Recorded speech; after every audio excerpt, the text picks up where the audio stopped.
The House will come to order. Members, our prayer today will be given by Zachary McCree. He is a senior at Brubaker Technology here in Montgomery and is the guest of Representative Sellers. And he's telling me that he's going to the University of Alabama to get a degree in chemical engineering. Roll Tide.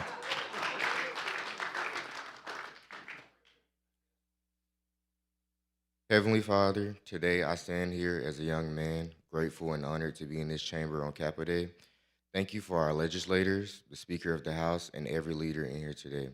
Lord, I ask that you give them wisdom when choices are difficult, integrity when pressures are strong, and compassion when serving the people of this state.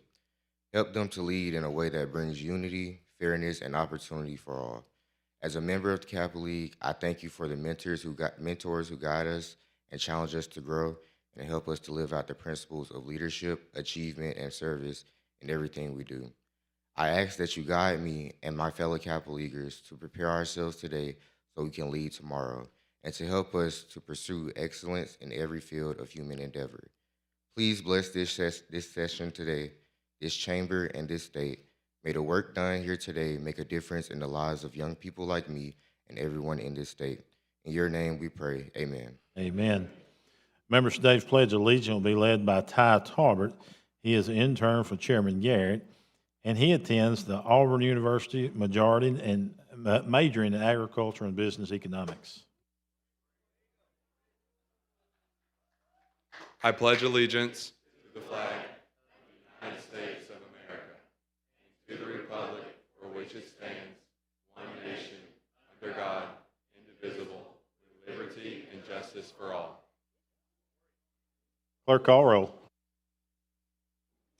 Mr. Speaker, Albright, Baker, Barnes, Bedsole, Blackshear, Bolton, Boyd, Bracey, Brinyard, Brown, Butler, Carnes, Chestnut, Clark, Klaus, Collins, Colvin, Crawford, Crow, Daniels, Datcher, Drummond, DeBose, Easterbrook, Ellis, England, Ensler, Estes, Faulkner, Fiddler, Fincher, Fort, Garrett, Gidley, Gavan, Givens, Gray, Hall, Hammett, Harrison, Hassel, Hendricks, Hill, Holt-Jones, Hollis, Hulsey, Hurst, Ingram, Jackson, Jones, Keel, Kirkland, Lamb, Lands, Lawrence, Lee, Lipscomb, Lomax, Lovern, Marcus, McCampbell, McClammy, Mooney, Moore M, Moore P, Morris, Myricks, Nelson, Oliver, Paramore, Pascal, Pettis, Pringle, Rafferty, Ream, Reynolds, Rigsby, Robbins, Robertson, Ross, Sellers, Sells, Shaver, Shaw, Shirey, Simpson, Smith, Sorrells, Stothagen, Sandridge, Starnes, Stringer, Stubbs, Tillman, Travis, Treadaway, Underwood, Wadsworth, Warren, Witt, Wharton, Wilcox, Wood, Yarbrough.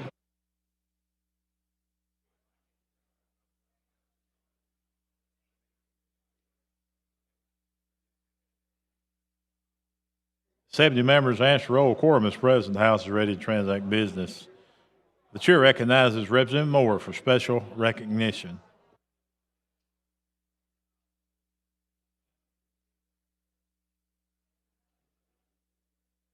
Thank you, Mr. Speaker. I move to suspend the rules to grant special privilege to Birmingham City School System Superintendent Mark Sullivan for special recognition. Any objections? Hearing no objection, floor privilege is granted. Representative Moore, you're further recognized. And I also, while they're coming in, we'll ask Jefferson County delegation members if they would like to come and stand with us.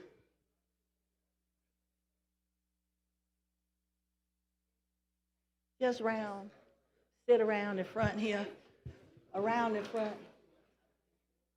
And we are Superintendent Mark Sullivan, through his many creative ideas of stand-up, was nominated by a group of his peers to be Outstanding Superintendent of the Year. If you look at in the city of Birmingham and how much work that had to be done, but with the creativity Could I do one thing to kind of help them get a little better situated here? Yes, ma'am, you 'Cause can. they kind of help us.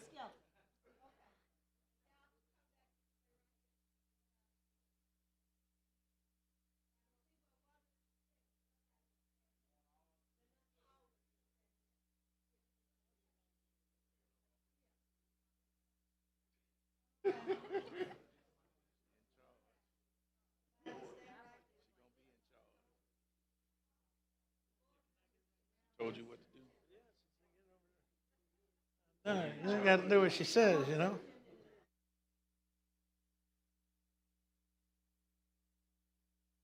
And fight with Wanlin. I'm gonna That, shoot. okay. Mr. Speaker, let me see, we almost there. But it was kind of helter-skelter too Yes, easy. ma'am. Representative Moore, you're further recognized. Okay. We have a resolution to be read. Clerk, see the resolution. Whereas, highest commendations and congratulations are herein proudly presented to Dr. Mark Sullivan, Superintendent of Birmingham City Schools, on his remarkable achievement of being selected as a 2025 to 2026 Outstanding Superintendent of the Year by the Alabama Education Association. And whereas Dr. Sullivan was chosen through a vote of his peers across the state, the honor acknowledges superintendents for professional achievement, innovation in supporting schools, efforts to promote public education, and leadership that enhances the image of educators. And whereas since becoming superintendent of Birmingham City Schools in 2020, Dr. Sullivan's vision and passion for students have helped drive historic progress across the district, from record academic gains and a comprehensive improvement plan focused on early literacy and data-driven instruction, to expanded college and career pathways and equity-centered policies that support the whole child. And whereas under his leadership, Birmingham City Schools received its highest grade ever on the Alabama State Department of Education report card. And whereas Dr. Sullivan is a graduate of Birmingham City Schools and served the system for 25 years as a teacher and principal. And whereas Dr. Sullivan's outstanding leadership has helped Birmingham City Schools achieve historic progress, marking a tremendous difference in the lives of thousands of students. And whereas he is known throughout Birmingham for his generosity of time, personal sacrifice, and tireless work ethic, he is loved and respected by the community in which he has dedicated more than 30 years of service. And whereas with his commitment to excellence and tireless dedication, Dr. Mark Sullivan personifies the finest qualities of those who enrich the lives of Alabama's young people through the noble vocation of education. And he is truly worthy of the significant honor bestowed upon him. Now, therefore, be it resolved by the House of Representatives of the Legislature of Alabama that Dr. Mark Sullivan is hereby most highly commended and congratulated for being named the 2025 to 2026 Outstanding Superintendent of the Year by the Alabama Education Association. And this resolution is offered to him in deepest admiration and appreciation, along with sincere best wishes for continued success in all future endeavors. Thank you, Mr. Speaker. And I will remind people, Washington Elementary School is the school that Governor Kay Ivey had at the State of the State speech this year for their increase in attendance.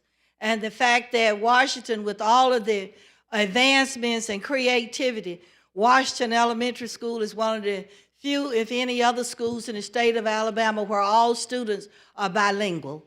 So I thank you for this opportunity. And if you could allow our superintendent just to give us a thank you or a few words. Yes, ma'am. Let's approve this resolution. All in favor say aye. Aye. Any opposed? It is approved. Superintendent now can give remarks.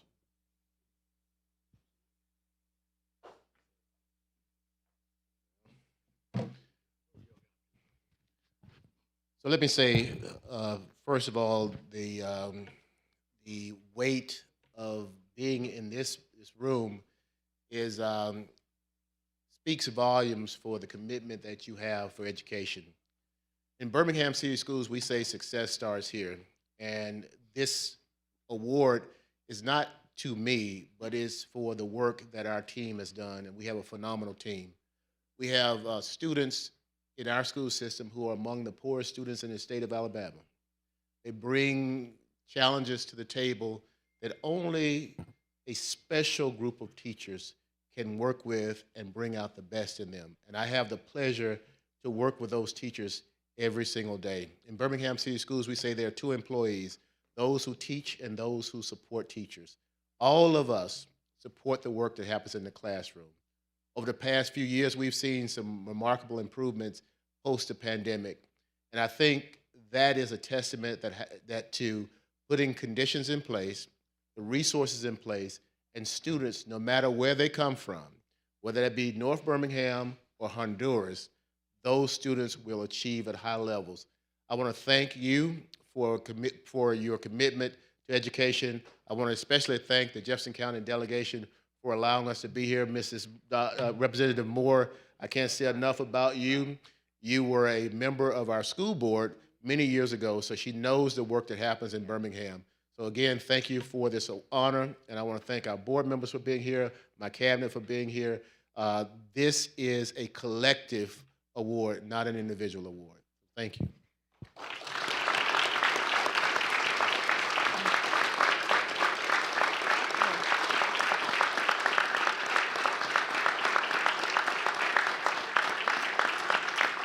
Again, thank you, Mr. Speaker.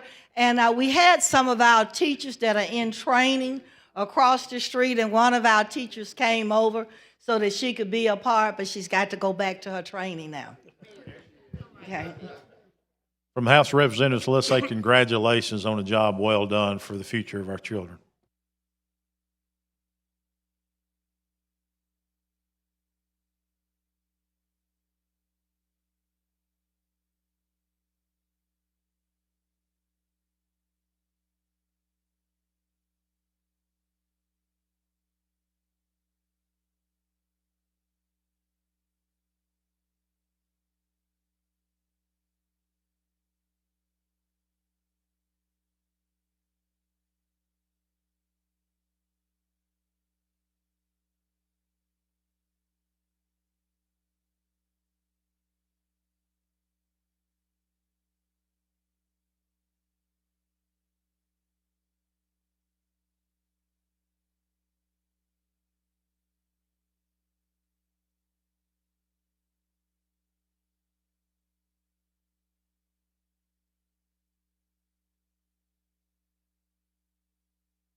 The chair recognizes Representative Jackson for a special recognition.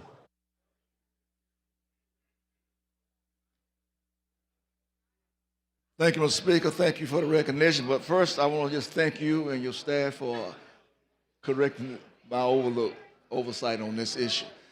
Today is Kappa Day.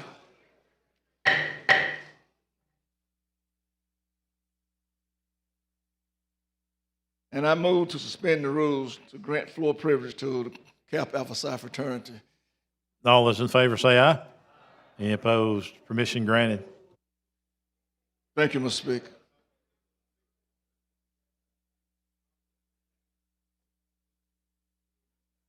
Just, you can come stand right there.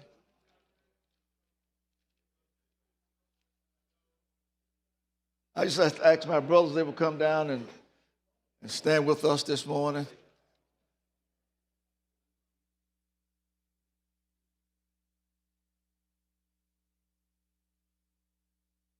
regarding this fraternity, Mr. Speaker, we're 115 years moving forward.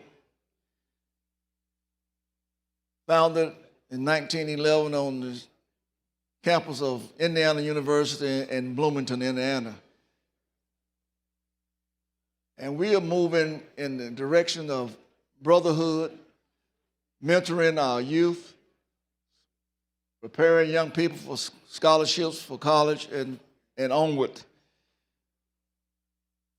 So we have a resolution that we would like to be read, and we do have two members, Paul Mark from the Southern Province, Paul Mark Jones, and our alumni, our Montgomery alumni chapter, Paul Mark, will make remarks if it's convenient with you. First, receive resolution. Kappa Alpha, whereas Kappa Alpha Psi Fraternity Incorporated was founded on January 5th, 1911 on the campus of Indiana University in Bloomington, Indiana. And whereas guided by its noble fundamental purpose, achievement in every field of human endeavor, the fraternity has, for more than a century, cultivated leadership, scholarship, and service, a legacy first exemplified by its 10 distinguished founders, the majority of whom earned collegiate degrees and achieved notable success in their respective professions. And whereas Kappa Alpha Psi Fraternity Incorporated has grown to include more than 250,000 members worldwide, with over 700 undergraduate, alumni, and international chapters, forming a powerful global network committed to excellence and brotherhood. And whereas through the Kappa Alpha Psi Foundation, the fraternity sponsors impactful programs that promote community service, social welfare, youth mentorship, and academic scholarship, thereby strengthening communities across the nation and abroad. And whereas the five core objectives of Kappa Alpha Psi Fraternity Incorporated are to unite college men of culture, patriotism, and honor in a lifelong bond of fraternity, to encourage honorable achievement in every field of human endeavor, to promote the spiritual, social, intellectual, and moral welfare of its members, to assist in the aims and purposes of colleges and universities, and to inspire service in the public interest. And whereas the visionary founders sought to shape a group personality unique in the annals of college Greek letter organizations around the ideal of achievement, a vision that continues to distinguish the fraternity as a beacon of leadership, integrity, and accomplishment. And whereas 5 esteemed members of Kappa Alpha Psi Fraternity Incorporated presently serve with distinction in the Alabama House of Representatives: Minority Leader Anthony Daniels, House Black Caucus Chairman A.J. McCampbell, Ranking Minority Member Thomas Action Jackson, Representative Patrick Sellers, and Representative Travis Hendricks. Now therefore, be resolved by the Legislature of Alabama, both houses thereof concurring, that we proudly recognize March 3rd, 2026 as Kappa Alpha Psi Fraternity Incorporated Day at the Alabama State Capitol, and extend our highest commendation and heartfelt congratulations to Kappa Alpha Psi Fraternity on the celebration of its 115th anniversary, expressing our deepest admiration and sincere best wishes for its continued excellence, leadership, and service in the years to come. All in favor say aye. Aye. Opposed? Resolution accepted. Representative Jackson. Thank you, Mr. Speaker. I would like to brag a little bit. 55 years of service in my beloved fraternity. And I'm grateful to the manhood and the brotherhood that has instilled a young man from rural Alabama to show courage and reception and exception at Knoxville College, Beta Phi chapter in Knoxville, Tennessee in 1971. So I'm the granddad here. But I'm so grateful this afternoon to be here. So at this time, I will ask if you would yield the mic to DeAndre Meadows, who is the poll mark of Montgomery Alumni Chapter, after which we will listen to poll mark Jason Jones, our Southern Province poll mark.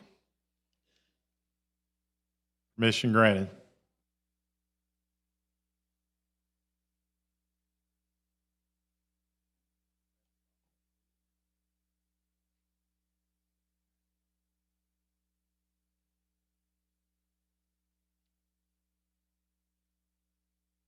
Greetings to the Honorable Alabama House of Representatives.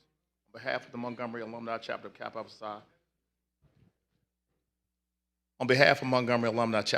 Psi, Fraternity Incorporated, we extend our sincere appreciation for your leadership and service to the citizens of Alabama.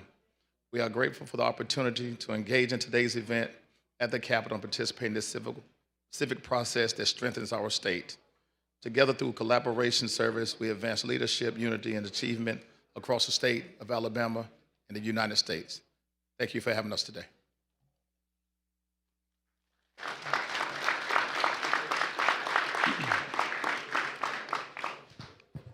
Good afternoon. On behalf of the brothers and the Board of Directors of the Southern Province of Kappa Alpha Psi, I want to thank you this morning for the resolution and for recognizing the achievements of the many Kappa men throughout the state of Alabama. The Southern Province encompasses Alabama, Florida, the Bahamas, the Dominican Republic, the U.S. Virgin Islands, as well as the Puerto Rico and the Republic of Panama. In Alabama, we have over 40 alumni chapters and 25 undergraduate chapters, each of which are in one of your are constituents of your various jurisdictions. And we appreciate the work you do in the state of Alabama and remind you that the men of Kappa Alpha Psi are here. Thank you for your time. Thank you, gentlemen. Representative Jackson, I believe you got some in the gallery too. Let's Yes, recognize sir. I was going to them. ask if they will stand and be recognized, our brothers in the gallery.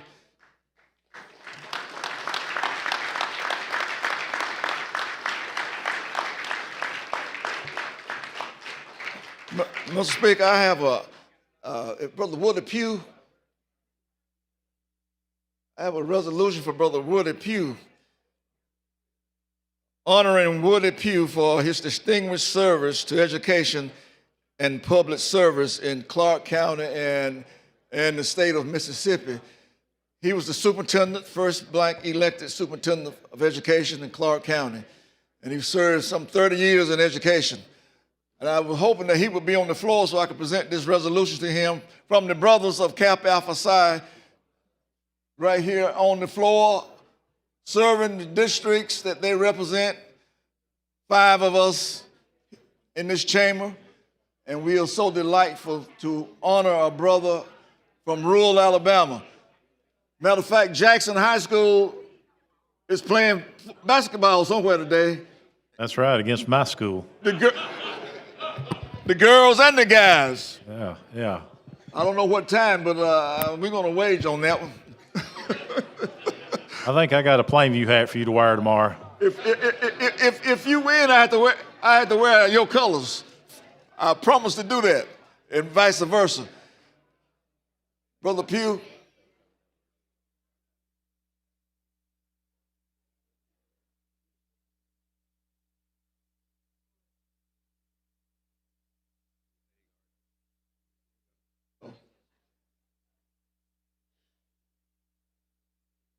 Would you step forward, Mr. Pugh, on behalf of your brothers serves in this great chamber? We want to let you know that you will not go unrecognizable for all the service you've given to the students and the citizens, Clark, Alabama, and Mississippi. Appreciate your work. Thank you so much. Congratulations.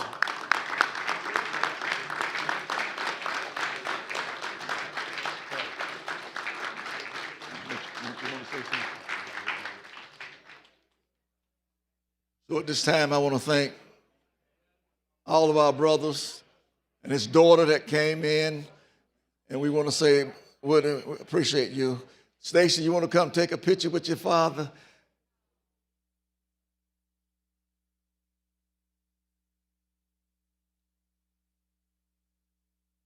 And all that goes behind all the work she's done to get that information for us. Thank you so much. And thank you, Mr. Speaker. Thank you. Thank you, gentlemen, for being with us today. It's an honor to have you in the House.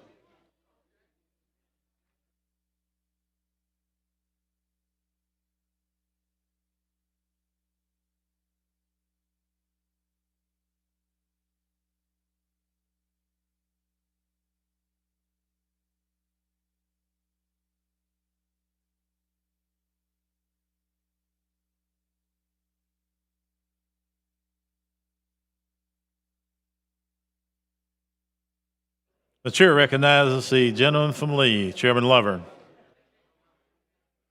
Thank you, Mr. Speaker. I request that leaves of absence be granted for absent members.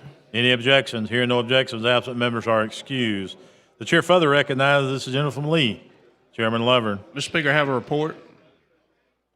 House of Representatives, your Standing Committee on Rules begs leave to report that it has carefully examined the Journal of the House for the 17th legislative day and finds the same to be correct. Signed, Representative Joe Lovern, Chairman.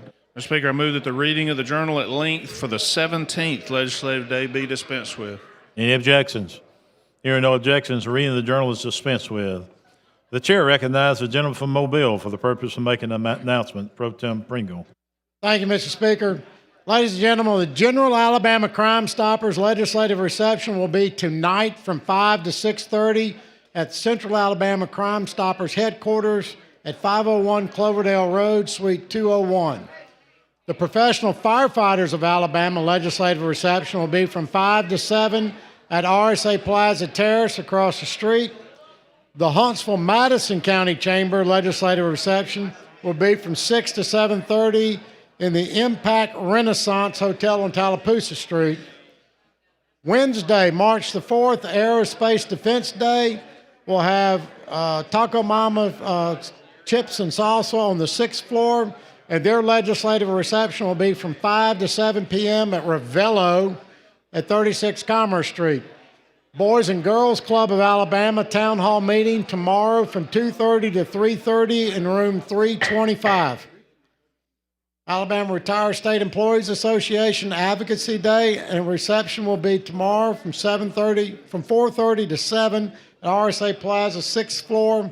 The Taiwan Delegation Legislative Reception from 5:30 to 8 at the Alabama Archives and History Building. Thursday, ALCAP Prayer Breakfast from 7 to 8 a.m. at the RSA Plaza Terrace. The Legislative Prayer Caucus at 8:30 in room 206. And Alzheimer's Association Advocacy Day from 8:30 to 2 in room 200, as well as coffee with constituents from 8:30 to 9 in the 6th floor lobby. Mr. Pro Tem, you're further recognized. Mr. Speaker, I'm moving we adjourn today. We leave the journal open with the clerk to complete his paperwork, and we reconvene on Thursday, March the 5th, 9 a.m. Thursday. All those in favor say aye. Any opposed? Motion prevails. Clerk now receives reports from standing committees. Receive those reports throughout the day. The House now in position to introduce bills and resolutions. Senate Joint Resolution Number 61 by Senator Singleton, mourning the death of Ms. Shirley Ann Ross. Senate Joint Resolution Number 50 by Senator Elliott, commending Coach Tim Carter for his many contributions to Alabama schools as a football coach on the occasion of his retirement. Move adoption. All in favor say aye. Any opposed? Mr. Speaker, I have a time-sensitive resolution. Clerk, see the resolution. Senate Joint Resolution Number 64, celebrating the life and mourning the death of Joanne Blackman Bland. Mr. Speaker, members, this lady passed in her services this week, and the Senator had asked of us to move it expedited, and with that, I'd move adoption. All in favor say aye. Any opposed? It is adopted. Thank you. Thank you, gentlemen. Mr. Clerk, let's do the individual resolutions.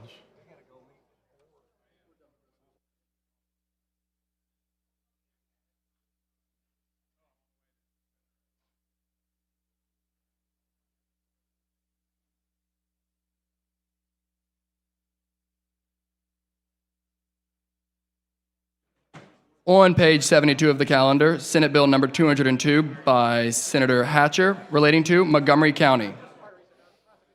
Question for the body is the adoption of the BIR. Clerk will unlock the machine and the members will vote.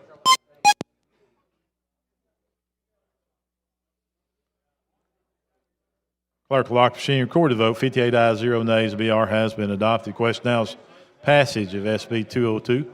Clerk will unlock the machine and the members will vote.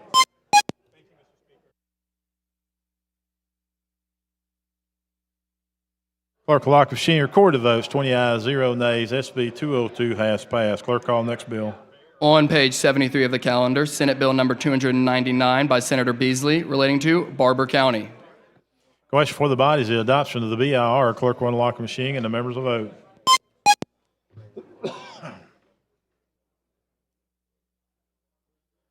Clerk will lock the machine. Record the vote. 51 ayes, 0 nays. BR has been adopted. Question now is passage of 299. Clerk will unlock the machine and the members will vote.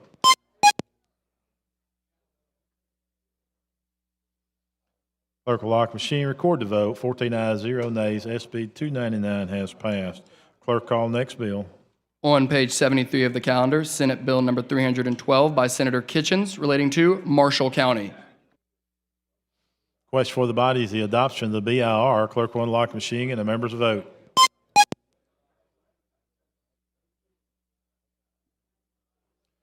Clerk will lock the machine. Record the votes. 54 ayes, 0 nays. The BR has been adopted. Question now is final passage of SB 312. Clerk will unlock the machine and the members will vote. Clerk will lock the machine. Record the vote. 17 ayes, 0 nays. SB 312 has passed. Clerk, call next bill. On page 73 of the calendar, House Bill number 507, a constitutional amendment by Representative Hammett relating to Covington County. Representative Hammett, you're recognized. Thank you, Mr. Speaker. This is just to authorize a qualified taxpayer 65 years of age or older to claim a senior property tax exemption. We've done this for several other counties this session. That's for the BR. Next question for the body is the adoption of the BIR. Clerk will unlock the machine and the members will vote.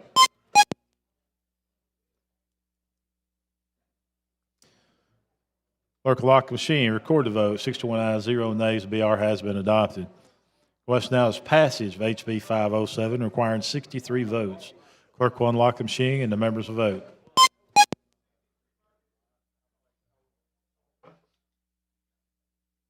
Clerk will lock the machine. Record the vote. 68 ayes, 0 nays. The bill has passed. Question now is local application. Clerk will unlock the machine and the members will vote.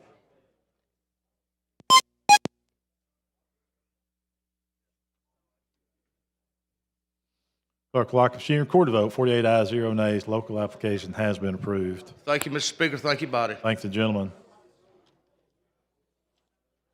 We got some members in the gallery I'd like to announce. The Pike County Chamber Junior Ambassadors, and they are the guests of Marcus Perrymore. Let's give them a big hand. Thank you for being with us.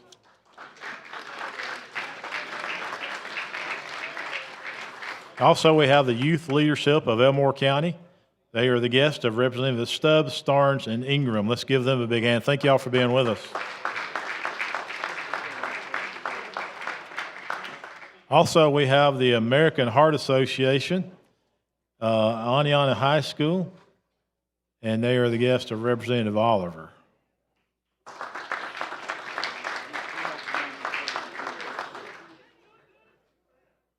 Representative Oliver, you're recognized for a moment of personal privilege. Thank you, Mr. Speaker. We have with us the American Heart Association and their guest, Charlotte Ritchie, and her father, Paul. She was a freshman at Aniana High School who survived a cardiac arrest on March 4th, 2025, when she was in 8th grade. Charlotte has a rare heart condition called CPVT. Her school, which is part of Aniana City Schools, had a cardiac emergency response plan. Charlotte was in the gym when she experienced cardiac arrest. Thankfully, the school had multiple AEDs, with one being in the gym. 3 coaches responded immediately, and the 2 school nurses were there within seconds. Together, one stayed with Charlotte, one got the AED, one called 911, and students were sent to get the nurses.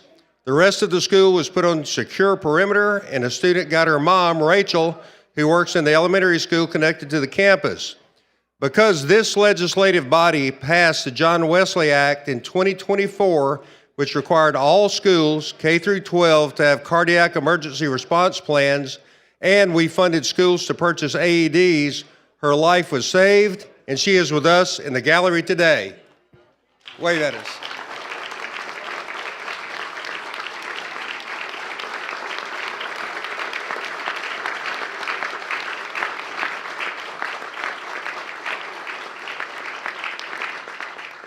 Thank you, Mr. Speaker. Thank the gentleman. My understanding that was 1 year ago today. God has a plan.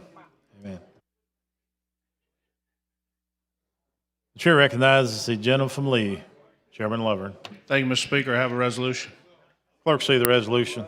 House Resolution number 192 from the House Rules Committee, the Special Order Calendar. Move adoption. All in favor say aye. Aye. Any opposed? It is adopted. Thank you.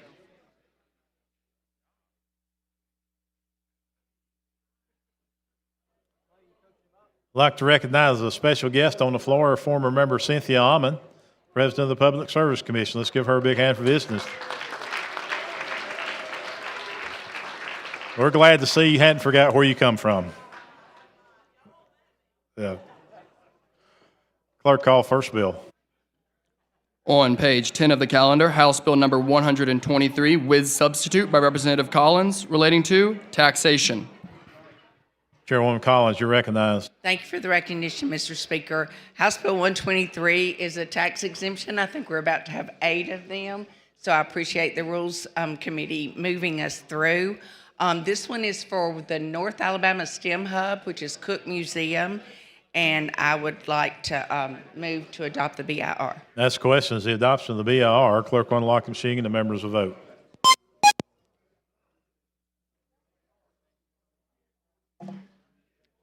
Clerk will lock the machine, record the vote. 101 ayes, 0 nays. BR has been adopted. Chairwoman Collins. Vote for my bill. There was a substitute in the committee where we added the middle of the state STEM Hub, which is McWane Center, and that's what the sub does, is adding it. Ms. Hall, you want to speak on the amendment or the bill? Question for the body is adoption of the amendment. Clerk will unlock the machine and the members will vote.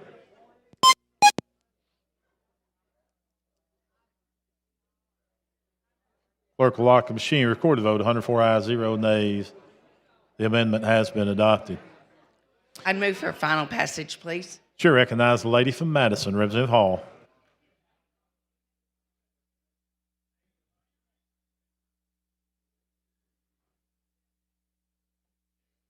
Thank you, Mr. Speaker. With the lady yield, Yes. I probably should have done this when the rules chair was up, but I noticed there are several. You're on the Ways and Means Education, so maybe you should be able to answer. Help me to understand what is the process by which we have, so because I've had a nonprofit to bring before, and I've never seen 8 nonprofits have the opportunity. And if that is what we're doing, I certainly think I should have an opportunity to have the same experience that you're having today. So could you help me with that? Okay, it is interesting that Representative Cynthia Almond is on the floor with us today because years ago, Representative, I'm just drawing a blank now, Steve McMillan, he and I worked on trying to come up with a way to organize it. Sure. We ended up passing legislation that said if you're getting the tax exemption, you have to file with the revenue what amounts were being so we could eventually understand what monies we're talking about. Cynthia Almond, when she was in the legislature, she also had those same questions, the same one you're bringing up.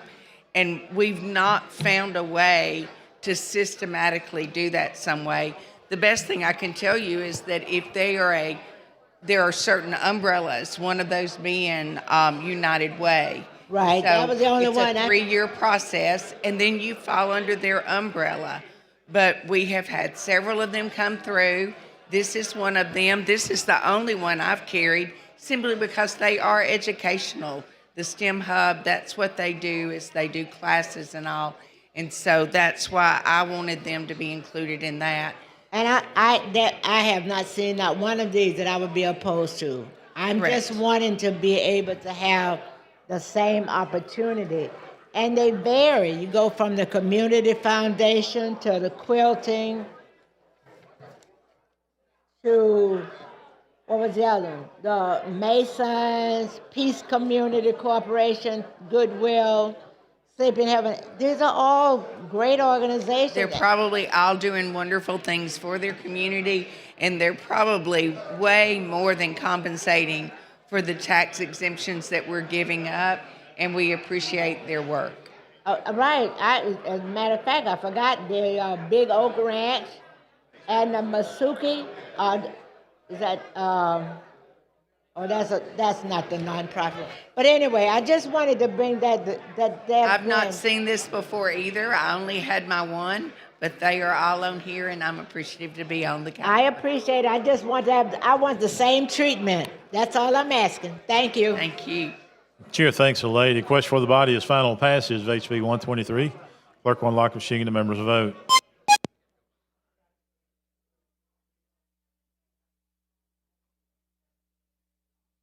Clerk will lock the machine. Record the vote. 105 ayes, 0. HB 123 has passed.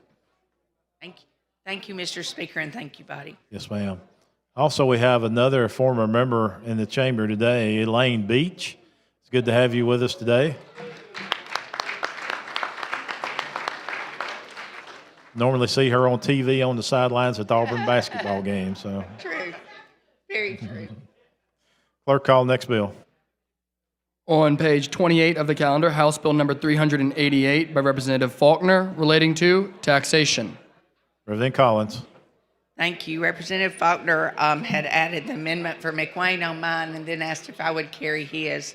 There are existing community foundations, and I think that they had thought that at one time they were part of that tax exempt, but they are not. So we are clarifying that, and then also allowing the cities and counties to opt in if they so choose. I move for the BIR. Question for the body is the adoption of the BIR. Clerk will unlock the machine and the members will vote.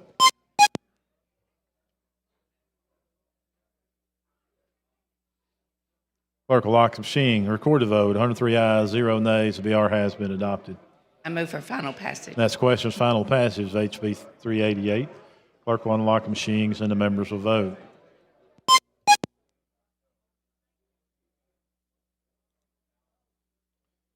Clerk will lock the machine. Record the vote. 103 ayes, 0 nays. HB 388 has passed. Thank you, Mr. Speaker. Thanks, Thank lady. you, body. Clerk, call next bill. On page 27 of the calendar, House Bill number 394 by Representative Lawrence relating to taxation. Chair recognizes Representative Jackson. Thank you, Mr. Speaker, for the recognition. Representative Lawrence asked me if I would handle this. He had emergency. What this bill does, Mr. Speaker, it relates to sales and users tax to exempt Freedom Quilting from paying taxes. G's being quilting. This bill would exempt Freedom Quilting from the legacy from payments of state sales and users tax. This bill also allows counties and municipalities to exempt this entity from their local sales tax and user tax. If no questions, I move BR. Yes, sir. I believe that is questions. BIR. Clerk will unlock the machine and the members will vote.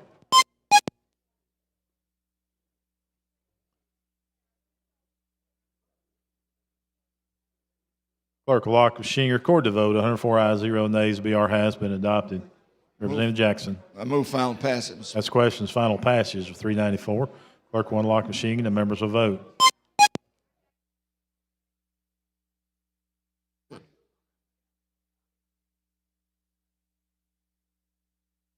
Clerk will lock the machine. Record the vote. 104 ayes, 0 nays. HB 394 has passed. Thank you, Mr. Speaker. Thank Thank you, you, gentlemen. members. Would also like to recognize in the gallery today the low-income housing constituents from Jefferson County, Birmingham, and they are the guests of Representative Rolando Hollis. Let's give them a big hand. Thank you for being with us today. Clerk, call next bill. On page 16 of the calendar, House Bill number 326 with substitute by Representative Moore P. relating to taxation. Representative Moore, you're recognized. Thank you, Mr. Speaker. This bill is related to the Masonic Grand Lodges of Alabama. It's a bill we passed 3 years ago. It's up for tax exemption renewal, and there is a sub, but I'll explain the sub after the BIR. Question for the body is the adoption of the BIR. Clerk will unlock the machine and the members will vote.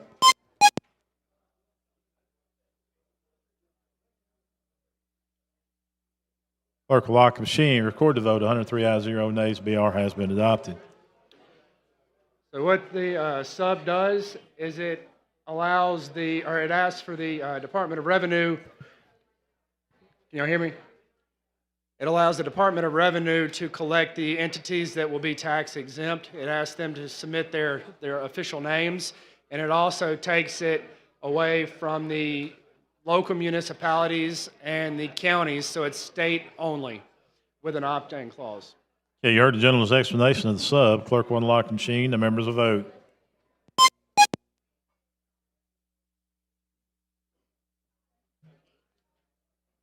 Clerk will lock the machine. Record the vote. 105 ayes. Substitute has been adopted. Mr. Speaker, if there are no further questions, I ask for final passage. That is the questions. Final pass of HB 326. Clerk will unlock the machine. The members will vote.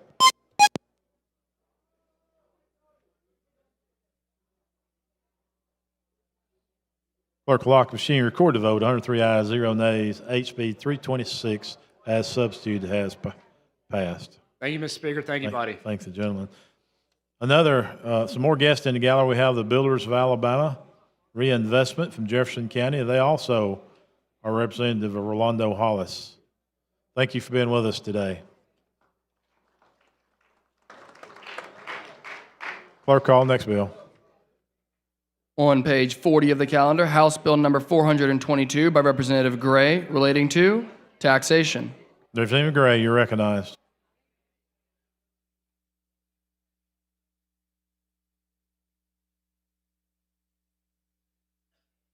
Thank you, Mr. Speaker.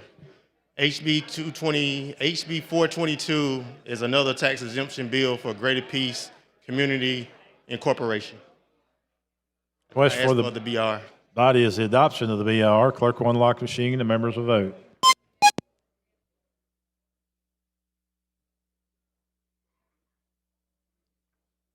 Clerk will lock the machine. Record the vote. 102 ayes, 0 nays. The BR has been adopted. Representative Gray. Can I ask for final passage, please? That is the question's final passage of 422. Clerk will unlock the machine. The members will vote.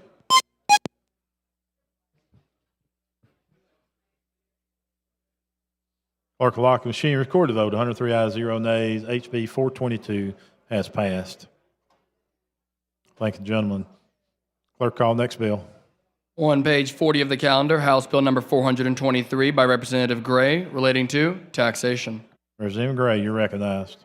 Thank you, Mr. Speaker. This is HB 423, and this is another tax exemption bill for Goodwill of the Southern Rivers. Question for the body is the adoption of the BIR. Clerk will unlock the machine. The members will vote.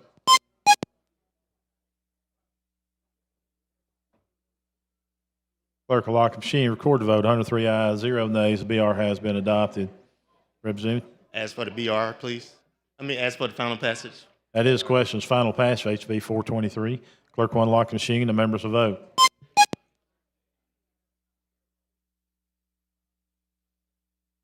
Clerk will lock the machine. Record the vote. 101 ayes, 0 nays. HB 423 has passed. Thank you. Thanks, the gentleman. Clerk, call next bill. On page 41 of the calendar, House Bill number 425 by Representative Gidley relating to taxation. Representative Gidley. Thank you, Mr. Speaker. Many of you have heard possibly of an organization called the Sleep in Heavenly Peace. This is an organization that builds beds for children that don't have a bed. Just to give you a quick rundown, since they started in about 10 different locations, they've built 15,230 beds for children that needed bed. Those are the ones delivered. The number on the waiting list is 2,301. This bill would simply exempt them from the payment of sales tax and usage tax. For that, Mr. Speaker, I'll ask for the BIR. That is question before the body is the adoption of the BIR. Clerk will unlock the machine. The members will vote.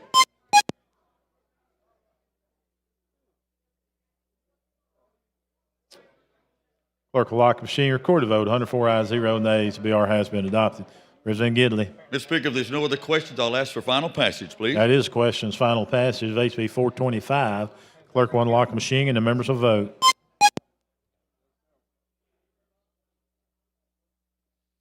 Clerk will lock the machine. Record the vote. 105 ayes, 0 nays. HB 425 has passed. Thank you, members.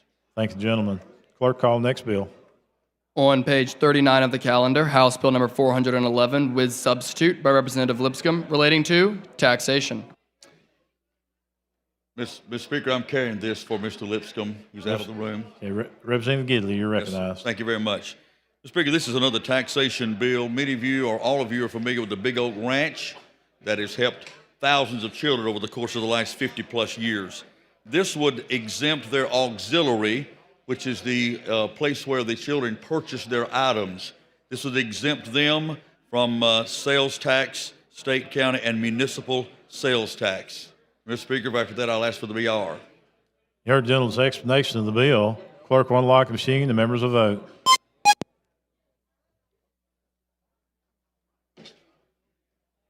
Clerk will lock the machine. Record the vote. 104 ayes, 0 nays. The BR has been adopted.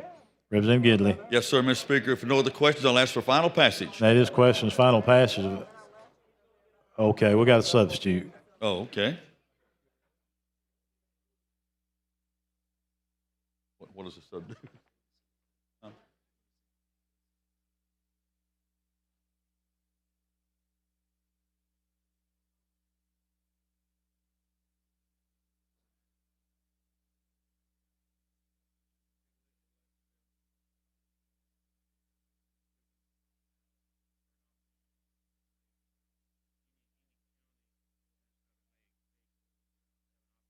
All right, Mr. Speaker, I've got the sub now.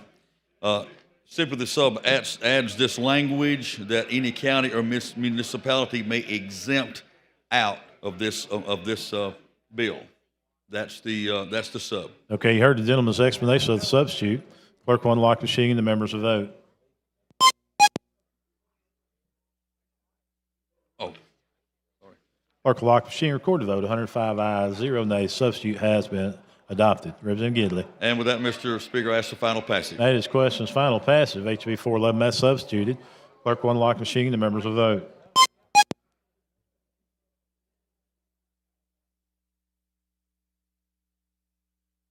Clerk will lock the machine. Record the vote. 105 ayes, 0 nays. HB 411 as substituted has passed. Thank you, members.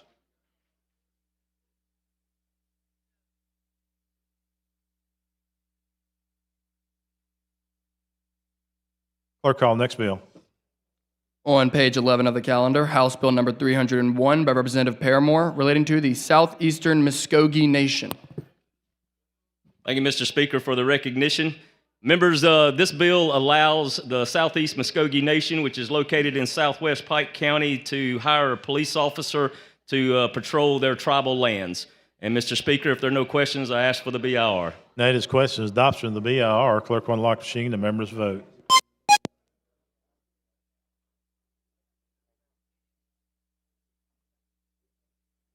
Clerk will lock the machine. Record the vote. 101 ayes, 0 nays. BR has been adopted. If there are no further questions, I ask for final passage. That Mr. is Speaker. question. Final passage of HB 301. Clerk will unlock the machine. The members will vote.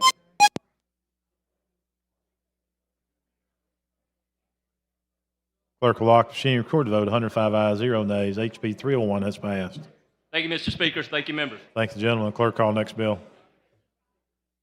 On page 71 of the calendar, House Bill number 465 with substitute by Representative Holsey, relating to motor vehicles. Representative Halsey, you're recognized.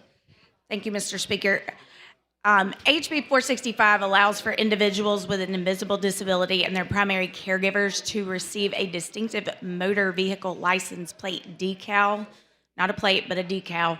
It defines invisible disability, sets qualifications for receiving the decal. It does not count as a handicap parking tag nor grant any special parking privileges. But with that, Mr. Speaker, I ask for the BIR. Sure, recognize the lady from Jefferson, Representative Van.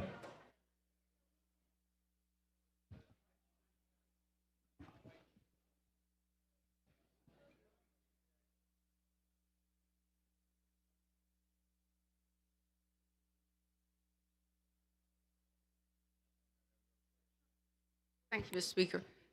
I think this is a great bill, but my question is, I noticed that you mentioned or intimated that the distinction with regards to the handicap would not be a part of this. Is there a reason why we couldn't get that?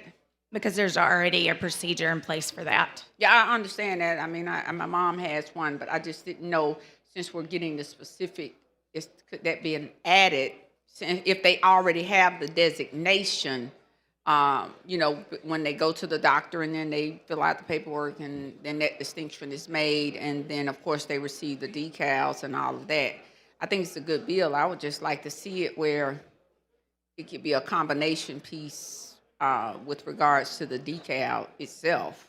I mean, Yep. I hear you on that. This has so many different disabilities within it that do not necessarily require the same type of allowances, but they still can get, if you qualify for your handicap placard or tag, you can still obviously get that. This has no bearing on I that. just didn't even think about it that way because I know, like I said, I have a lot of folks that have the decals, and of course, with regards to maybe distance, and most of those are for that purpose. But you're saying now, and yours covers what distinctions with regards to, I guess, whatever's being designated as an impairment or what have you?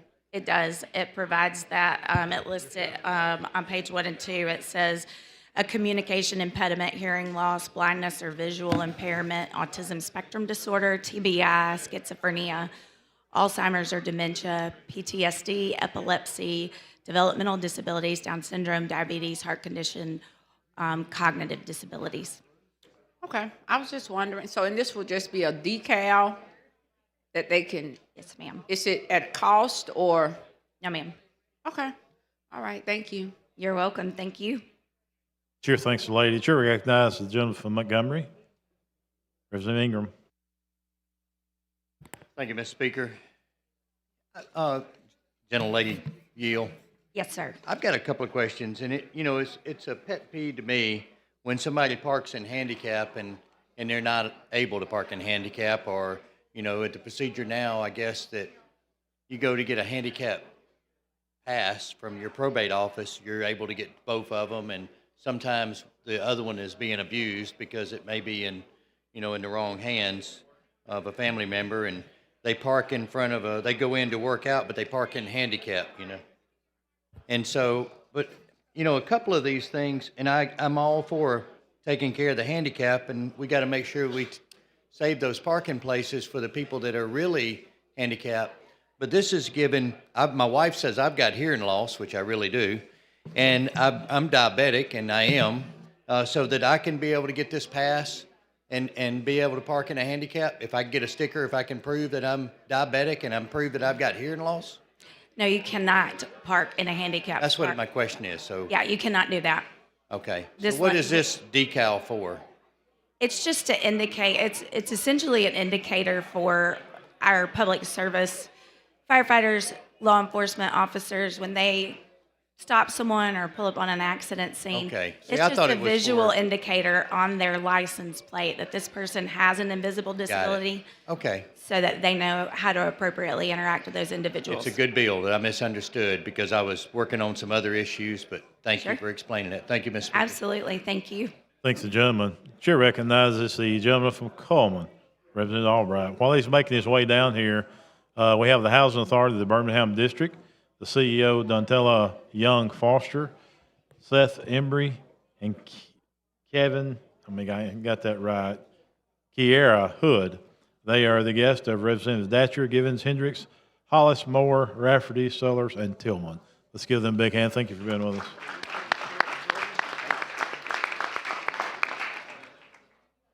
Representative Albright. Thank you, Mr. Speaker, and thank you, Representative Holtze. My stepfather that married my mom 25 years ago is deaf, and seeing him try to communicate or tell somebody he's deaf when he's pulled over is very troubling if they don't know that. So I just appreciate your work on this bill. Absolutely. Thank you, sir. Chair thanks the gentleman. Chair recognizes the lady from Madison, Representative Hall.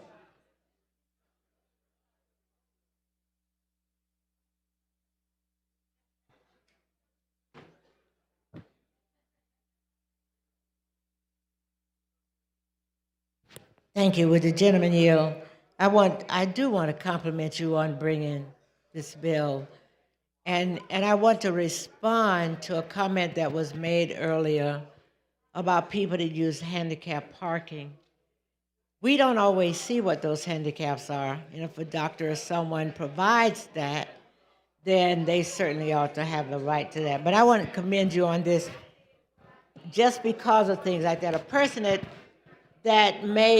I've seen people complain about individuals being at the store buying food, say getting SNAP benefits.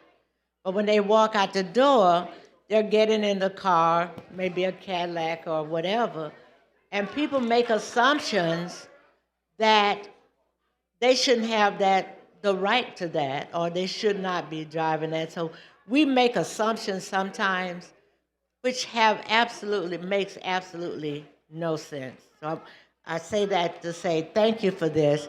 The only question I have relative to the decals, are they just like the ones that we get for the legislative decals? Are they on the license plate as a number or sign?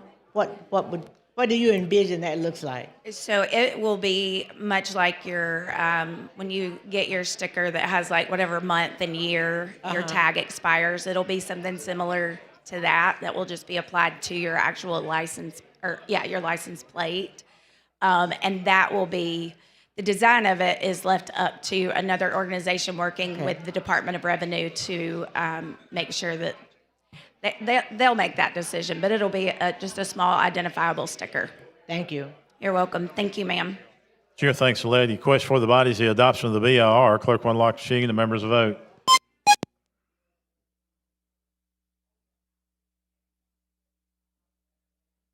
Clerk will lock the machine. Record the vote. 104 ayes, 0 nays. BR has been adopted.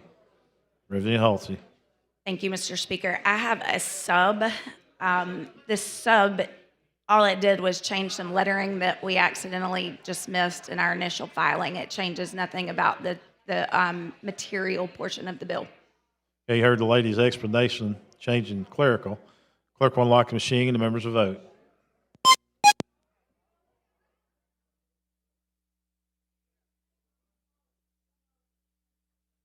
Clerk will lock the machine, record the vote. 103 ayes, 0 nays. Substitute has been adopted. Reverend Halsey. Thank you, Mr. Speaker. With that, I move for final passage of HB 465 as substituted. That is the question of passage of 465 as substituted. Clerk will unlock the machine and the members will vote.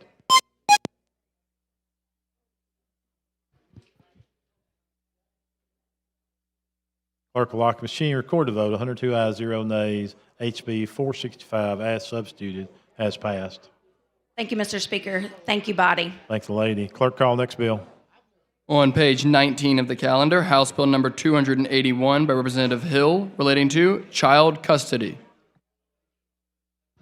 I've got this for Representative Hill. It's a DHR bill and was brought to us by the Alabama Court of Civil Appeals.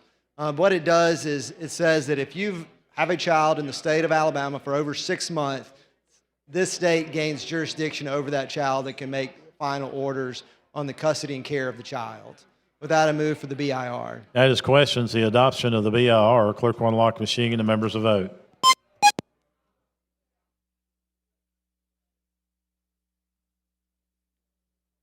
Clerk will lock the machine, record the vote. 102 ayes, 0 nays. BR has been adopted. With that, I move for final passage. Chair recognizes the lady from Madison, Representative Hall.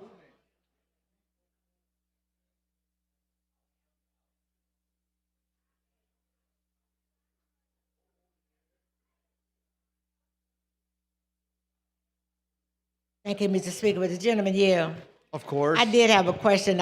Someone mentioned this bill to me earlier today. Help me to understand exactly. So if a child is brought into custody and in 6 months there's not been any action on that custody case, am I understanding this clearly?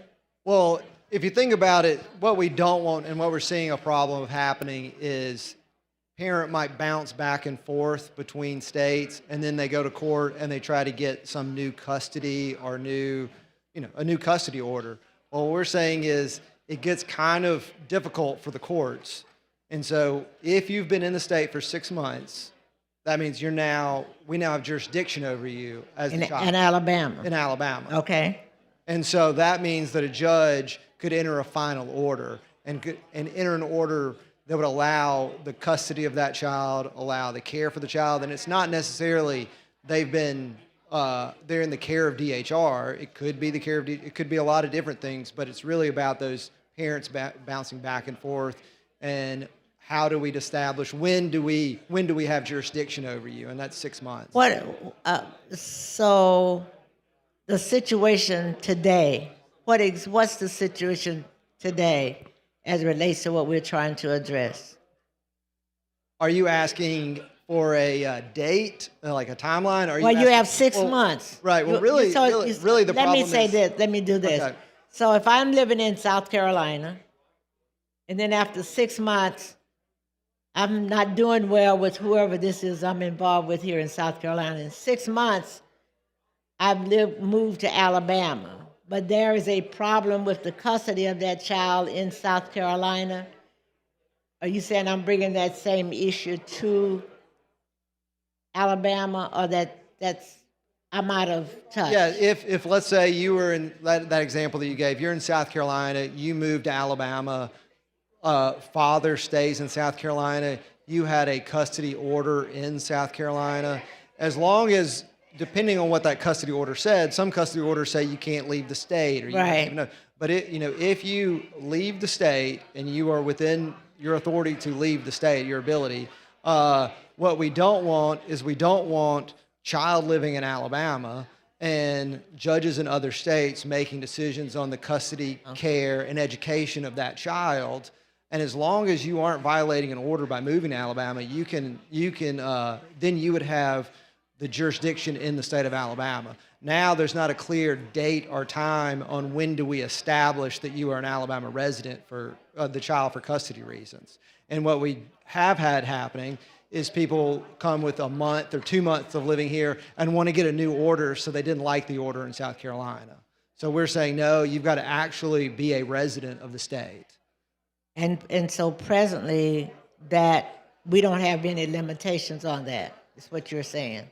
Right, it's not really defined. And so that's why the appellate court brought this bill along with DHR, that it would kind of establish an understanding of when that child becomes a resident, and when our courts get jurisdiction over that child.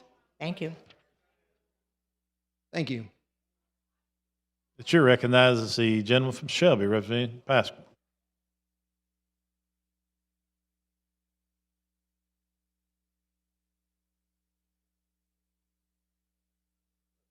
Thank you, Mr. Speaker.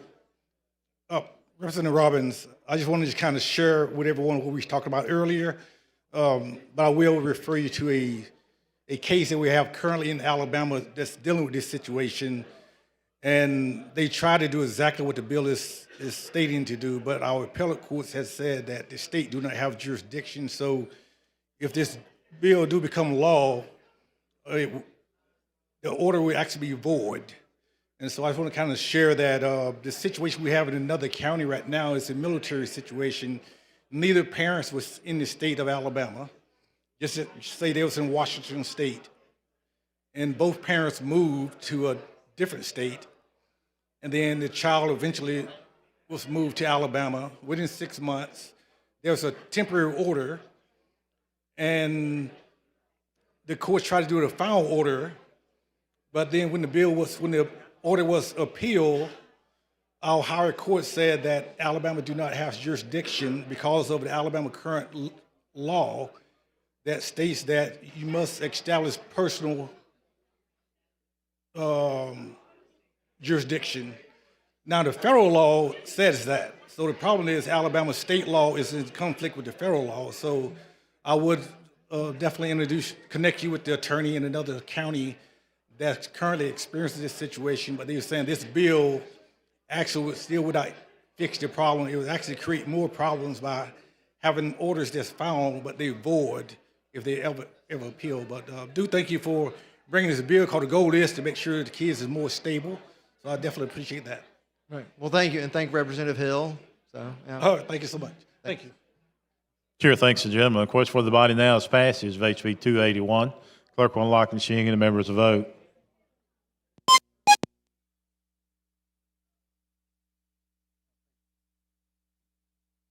Can somebody vote? Clerk will lock the machine. Record the vote. 99 ayes, 0 nays. HB 281 has passed. Clerk call next bill.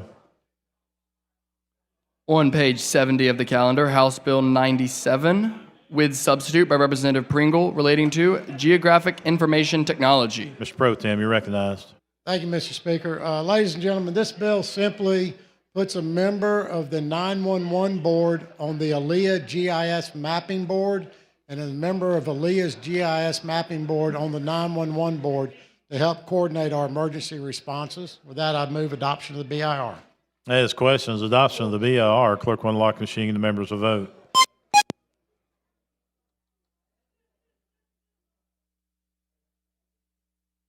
Clerk will lock the machine, record the vote. 99 ayes, 0 nays. BR is adopted.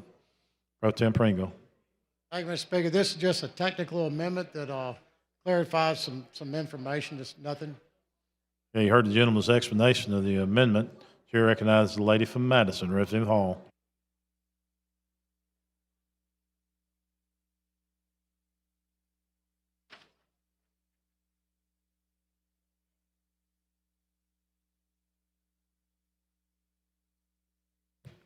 Thank you, Mr. Speaker. The gentleman helped me to understand if the technical amendments, those things that I see that are marked through in red, in I say page 13, on page 14. Those are the ones that had the most marked throughs for me. Is that what you were referring to? Yes, ma'am.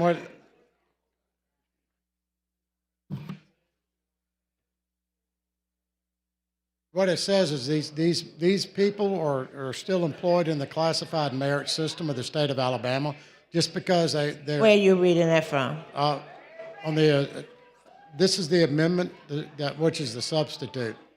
Right, but that's what I'm saying. Replace line 167 through 168 on page 6 with the following. Shall be appointed by the Secretary of the Alabama State Law Enforcement Agency employed in the classified service of the merit system, which means he'll use his employees to serve on that board. Hold up just a moment. Yeah. 167, I am looking at line 167. House Bill 97. Yes, ma'am. And I'm looking at line 167. Through 168. Okay, and you're reading and it says what? It shall be appointed by the Secretary of the Alabama State Law Enforcement Agency and employed in the classified service of the merit system. That's not what I see. Let me see.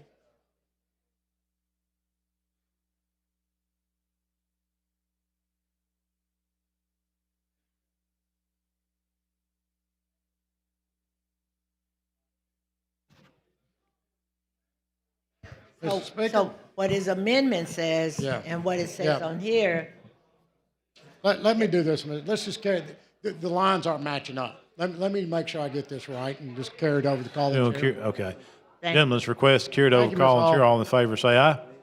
Any opposed? Bill has been carried over. Clerk call next bill. On page 23 of the calendar, House Bill number 332, with substitute by Representative Treadaway, relating to daycare centers. Thank you, Mr. Speaker. This bill would require all licensed daycare centers to adopt, implement the anaphylactic response policy, and to require all licensed daycare centers employees to complete the training. All it does, I had an individual in my district that almost died because the daycare workers did not know how to react.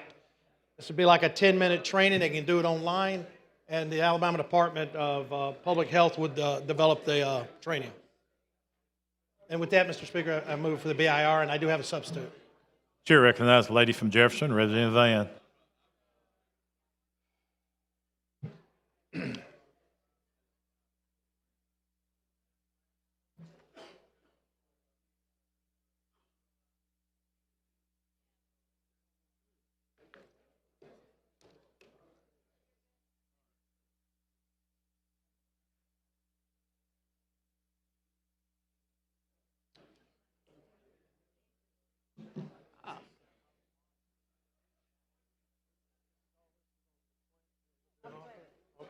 Give it to the clerk.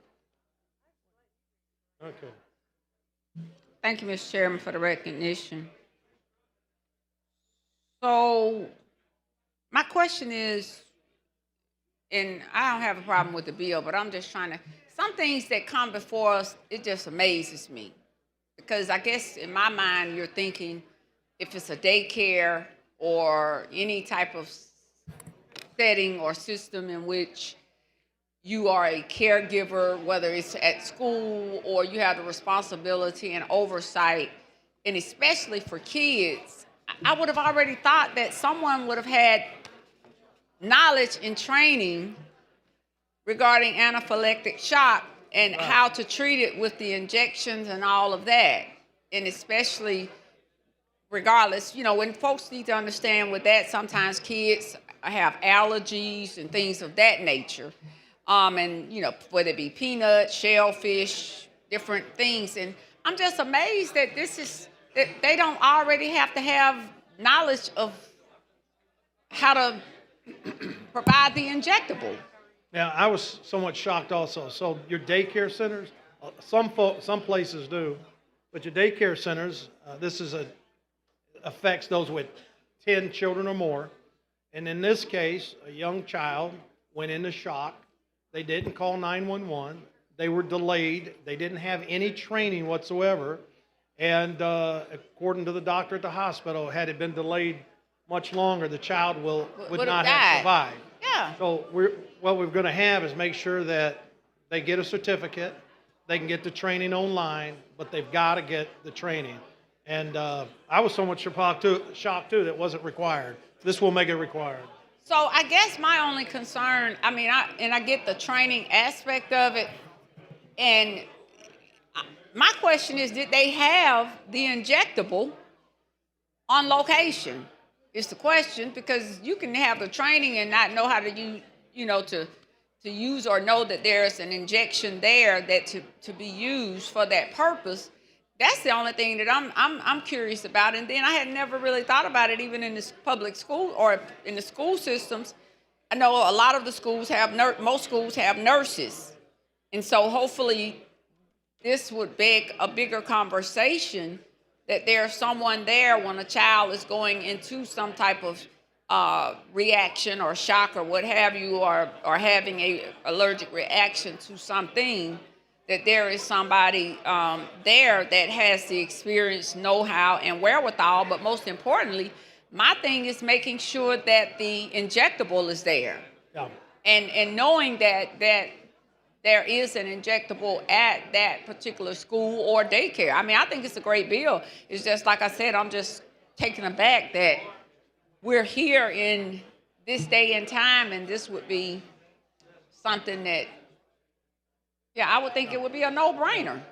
Same here. My daughter's a school nurse, and you know, they have all the injectables there. They have she obviously has all the training. She's an RN.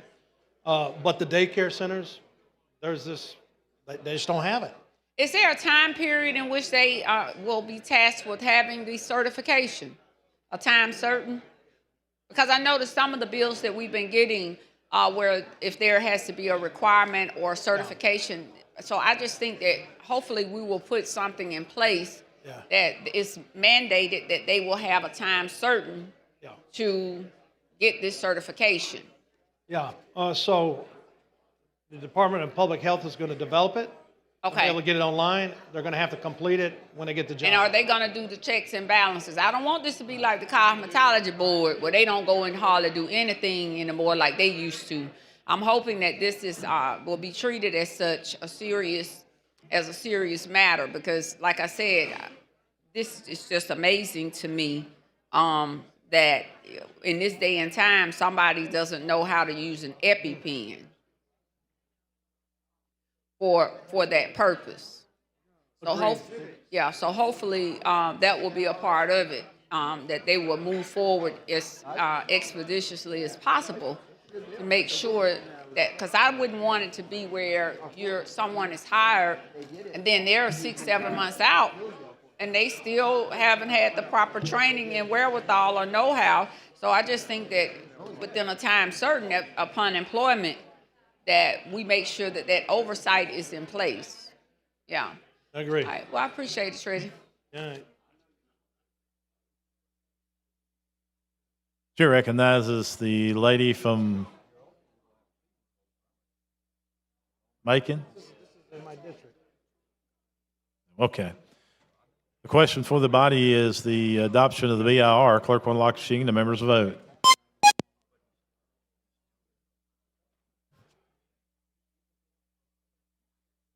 Clerk will lock the machine. Record the vote. 104 ayes, 0 nays. BR has been adopted. Chairman.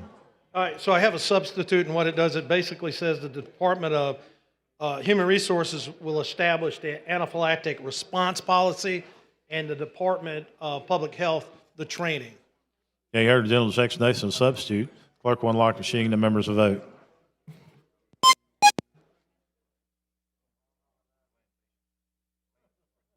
Clerk will lock the machine. Record the votes. 101 ayes, 0 nays. Substitute has been adopted. Chair recognizes the lady from Mobile, Chair Lady Wilcox.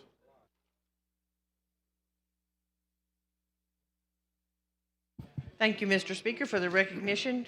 Gentlemen, will you yield? Yes. It's come to my attention that it's not only an epinephrine pen, there's now a nasal spray. So in an effort to make sure that your bill is current with all of the delivery systems, your bill talks about injectables. I'd like to introduce this amendment. Replace line 71 on page 3 with the following: of non-patient specific epinephrine delivery systems on site as, and then replace line 81 following: available epinephrine delivery systems and its employees. And then replace line 89 on page 4 with the following: training regarding the use of epinephrine delivery systems.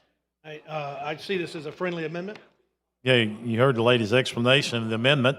The sponsor sees it as a friendly amendment. Ms. Gavan, you want to speak on this amendment? Epinephrine. Question for the body is the adoption of the floor amendment. Clerk will unlock the machine and the members will vote.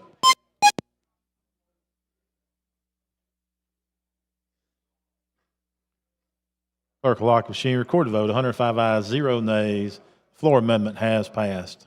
Thank you, and I will be bringing a bill to update the Kyle Grady Act, where we'll make the epinephrine nose sprays available in schools. Thank you. Thank you very much. All right, Mr. Speaker, if there's no other questions, I move for final passage as substituted and amended. Chair recognizes the lady from Jefferson, Representative Van. Oh, she's good. Okay. Question for the body now is passage of HB 332 as substituted and amended. Clerk will unlock the machine. The members will vote.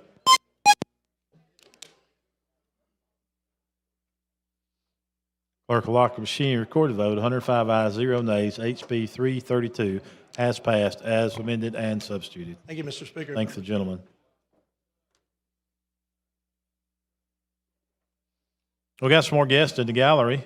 We'd like to recognize Access for Alabama. They are the guests of Representative Jennifer Fiddler and the entire Baldwin delegation, and the Eastern Shores Republican Women. Let's give them a big hand. Thank you for being with us today.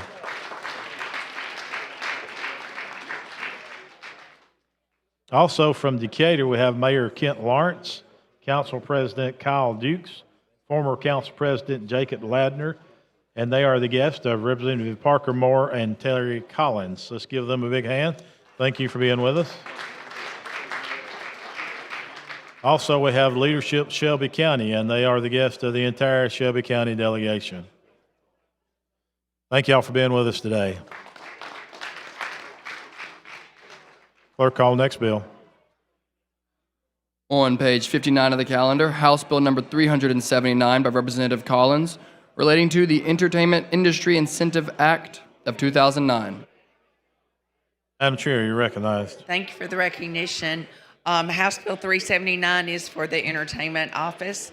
It does three things. It actually keeps about 45% of the money that we put into that and points it towards smaller productions, 100 to almost $500,000. That way we can start to build our own crews in Alabama so that that revenue kind of goes to us. It actually clarifies how the compensation is paid. Thank you so much. It clarifies how the compensation is paid using the the production companies in that process. we were losing some money through that, and that closes that loophole. And lastly, it extends the report that will be done 1 year so that we can see how this small production focus is working. And also, we passed a music incentive last year, and it'll let that have 1 more year to see how it's working. At that, I ask for the BIR. That is questions. The adoption of the BIR. Clerk will unlock the machine and the members will vote.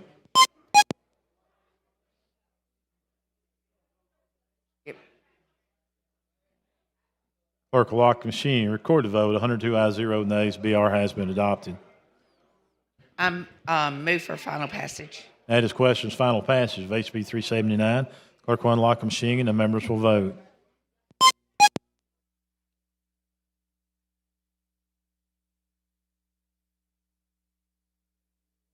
Clerk will lock the machine. Record the vote. 99 ayes, 1 nay. HB 379 has passed. Thank you, Mr. Speaker. Thanks, the lady. Clerk, call next bill. On page 65 of the calendar, House Bill number 75 by Representative Robertson relating to public high schools. Representative Robinson, you're recognized. Thank you, Mr. Speaker. Thank you, body.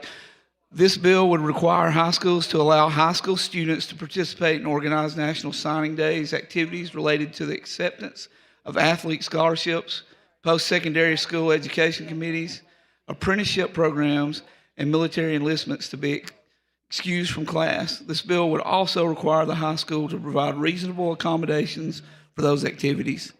With that, I ask for the BIR, sir. Chair recognizes the lady from Madison, Representative Hall.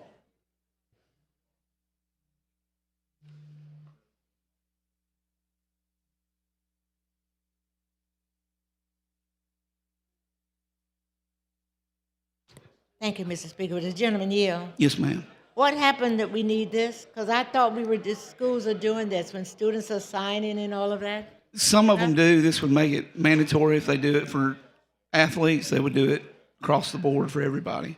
So you're saying in most cases, schools are allowing athletes to have a signing, but other signings are not allowed? Some of them, yes. So this would just make it mandatory for everybody. If they're allowing the athletes to, then they would allow them. So give me an example. Do you have someone in your district that happened with, that happened to? Not that I'm aware of. This is something I would like to make sure that we do, that we celebrate these kids that are going into these careers that and Okay, so let me stop there. So they generally have the signing for athletes, but the other side of that academically, there are the honor programs and all of that. So you're saying in addition to that recognition, you're thinking that there should be, they would be able to sign, let's say if they were going to college for 4 years or getting a 4-year scholarship, that they would have the same type of activity for that. Is that what you're? Well, my concentration is more on military, just because I'm a veteran, and when I joined, and we had military recruitments were low at one time, and I thought this could help other kids see that the military is a pathway that they could see to go through, and it's a good career. And then also workforce development. I thought it would be good to celebrate those kids, to let them know that this would be a good opportunity for them, for a pathway for their future. Did I miss the workforce development part in here? Well, it says technical school. I did see apprenticeship program, so that's what Yes, you're calling yes. the workforce development. Yes, ma'am. So if they're signing to go into a workforce development program, they're signing to go to the military. And what was the other? That was it? Those are the That was two, it. yeah, Yes, and the ma'am. Yes, military. ma'am.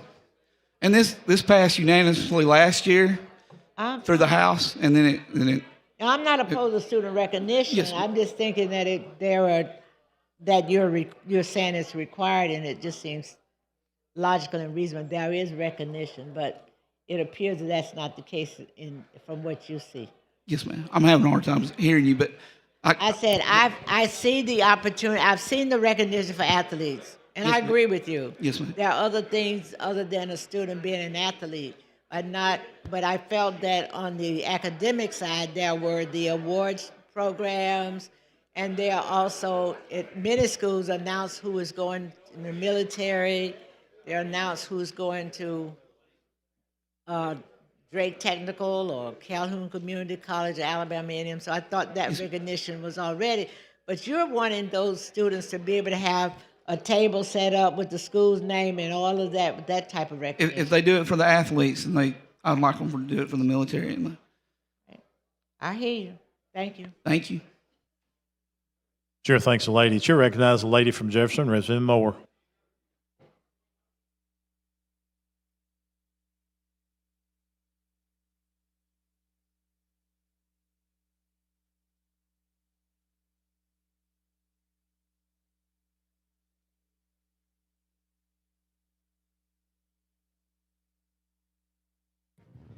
Thank you, Mr. Speaker. Jim, will you yield? Yes, ma'am. So are you saying that for anything outside of sports? Because I know at our high schools, even when they decide which college they're going to, they have their tables decorated and set up. So you come across an instance for something outside of for the military, it seems, they don't let them do that? Not all schools. I think some schools are doing a great job of it. Right. But I just want to make this across the board through the state. So do we have to pass a bill, or could that statement just come down from the state superintendent? Do we have to put everything in bill form? Because I think that's something so many schools and the seniors prepare for all types of things the year before, during their junior year. They start, well, how I'm going to do my table for when I decide what school, when I decide if I'm going to the military, if it's sports, they have all of that. But seems like for something of this nature, that just can be something that comes down from the state superintendent.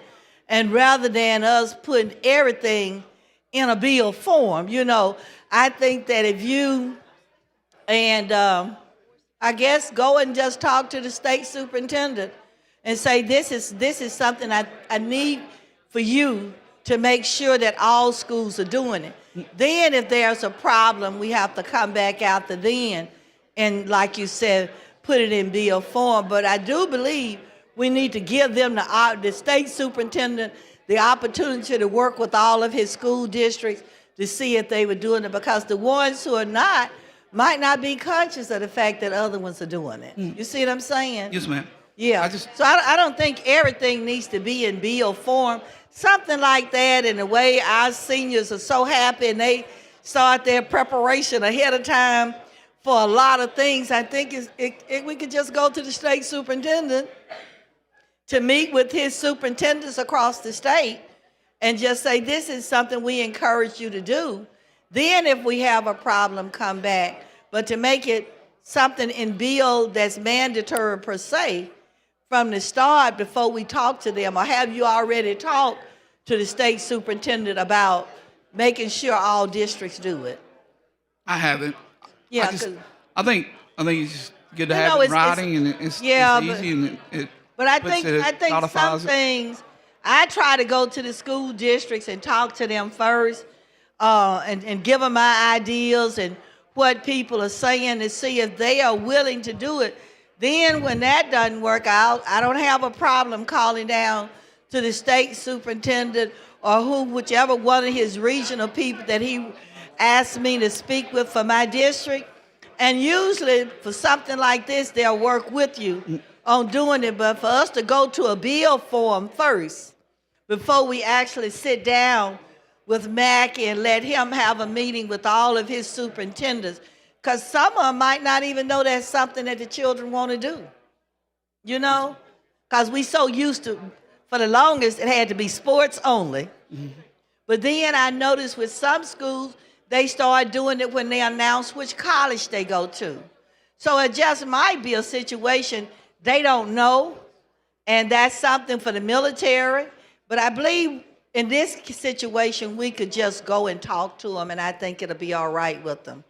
Just from working with different school districts. I don't think we have to go through putting everything in a bill form, but I think this is one example of something like that. I value your opinion. I just feel like it's good to go ahead and get it in writing. And yeah, no but question, it could be in and go ahead writing with if it comes from the superintendent.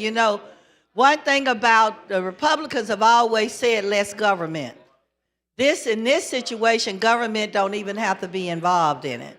All you need to do, being a representative, all you got to do is call Mr. Mackey and say, I don't think all of the school districts are allowing this to happen.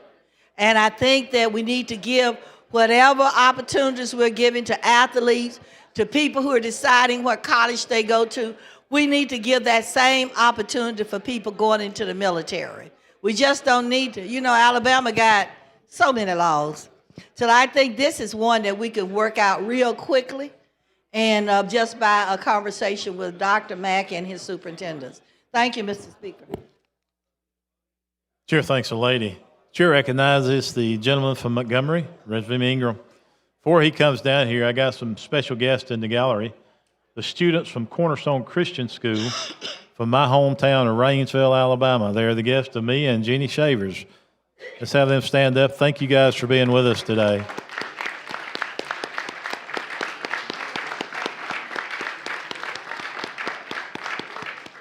Fine looking group up there. Yeah. Mr. Chairman, you're recognized. Thank you, Mr. Speaker. Gentleman yield. Yes, sir. It's a great bill. Thank you for bringing this. I don't know why we hadn't done it before, but it's. I want to commend you on your hard work. Appreciate you bringing the bill. Thank you, Mr. sir. Speaker. Thank you.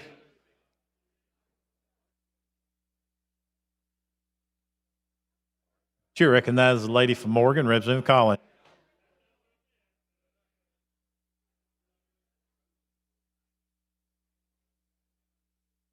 Thank you for the recognition, Mr. Speaker. This bill came through education policy. I think we really worked.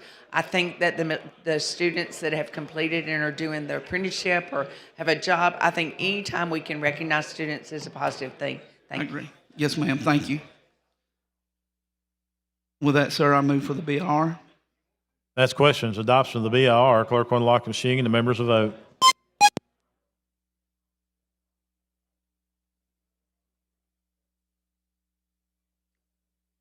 Clerk will lock the machine, record the vote. 100 ayes, 0 nays. The BR has been adopted. Mr. Speaker, there is a sub that Ms. Collins is going to bring. Yeah, I've got a couple of lights on. Y'all want to speak on the sub or the bill? Bill? Okay. All right. Representative Collins? Thank you for the recognition again.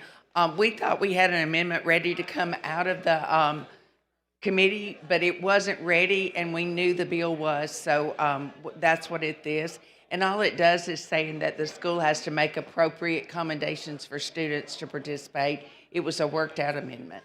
Okay, clerk, see the amendment? It's a sub. Substitute. This Okay. bill was so short, the LSA just did it in a sub. Okay, very good. How does the sponsor see the substitute? This is a friendly sub, yes. Okay, sees it as a friendly substitute. Question for the body is adoption of the floor substitute. Clerk will unlock the machine and the members will vote.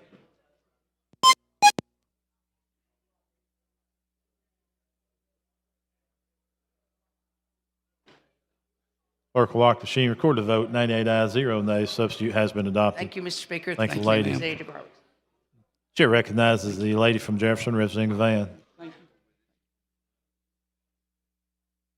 You want that? So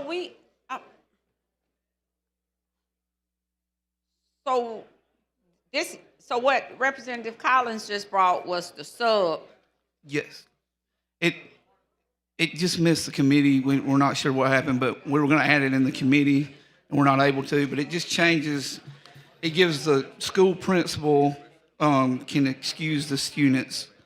Before it was kind of, I guess, left up to the way you read it to see if the students could go or not. So Okay. this just gives the principal All right. that say so. Okay. Listen, I am somewhat perplexed, and I'm very confused. I don't know where I was last year when this bill passed out. You know, every now You were and then. green. I saw it was green up there. I must not have been here. Somebody had to have voted my machine, and I didn't speak on this because. No, not proxy vote. Okay. But listen, I'm not sure. Listen, again, it's getting late in the evening and the sun going down. We'll be out of here in a few days, and this quadrennium will come to a close. But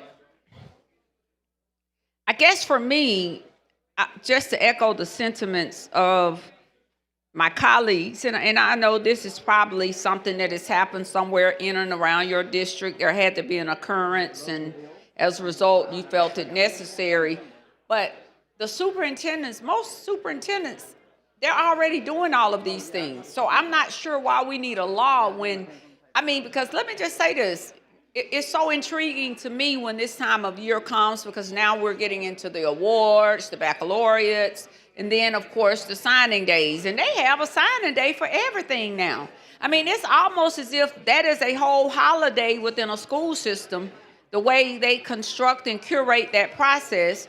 The families come, and it's for every sport, every sporting activity.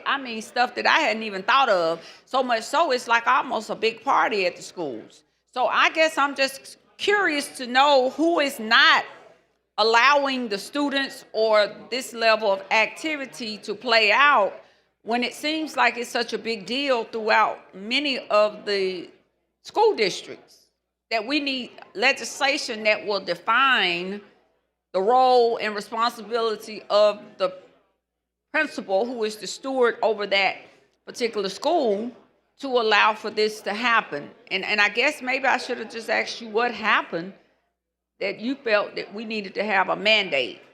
Well, I just want to make sure every student gets included, and especially with the military, I think that is a really good career path for some students, and I wanted to celebrate them anyway, like Ms. Hall said, any way we can celebrate them, we should. Oh, absolutely. But a lot of that is also driven by the quality of the student as it relates to the athleticism. All of that's driven, that's something you got to have or not have. And I don't care, just because my whole thing is when you have those signing days, that's the cream of the crop.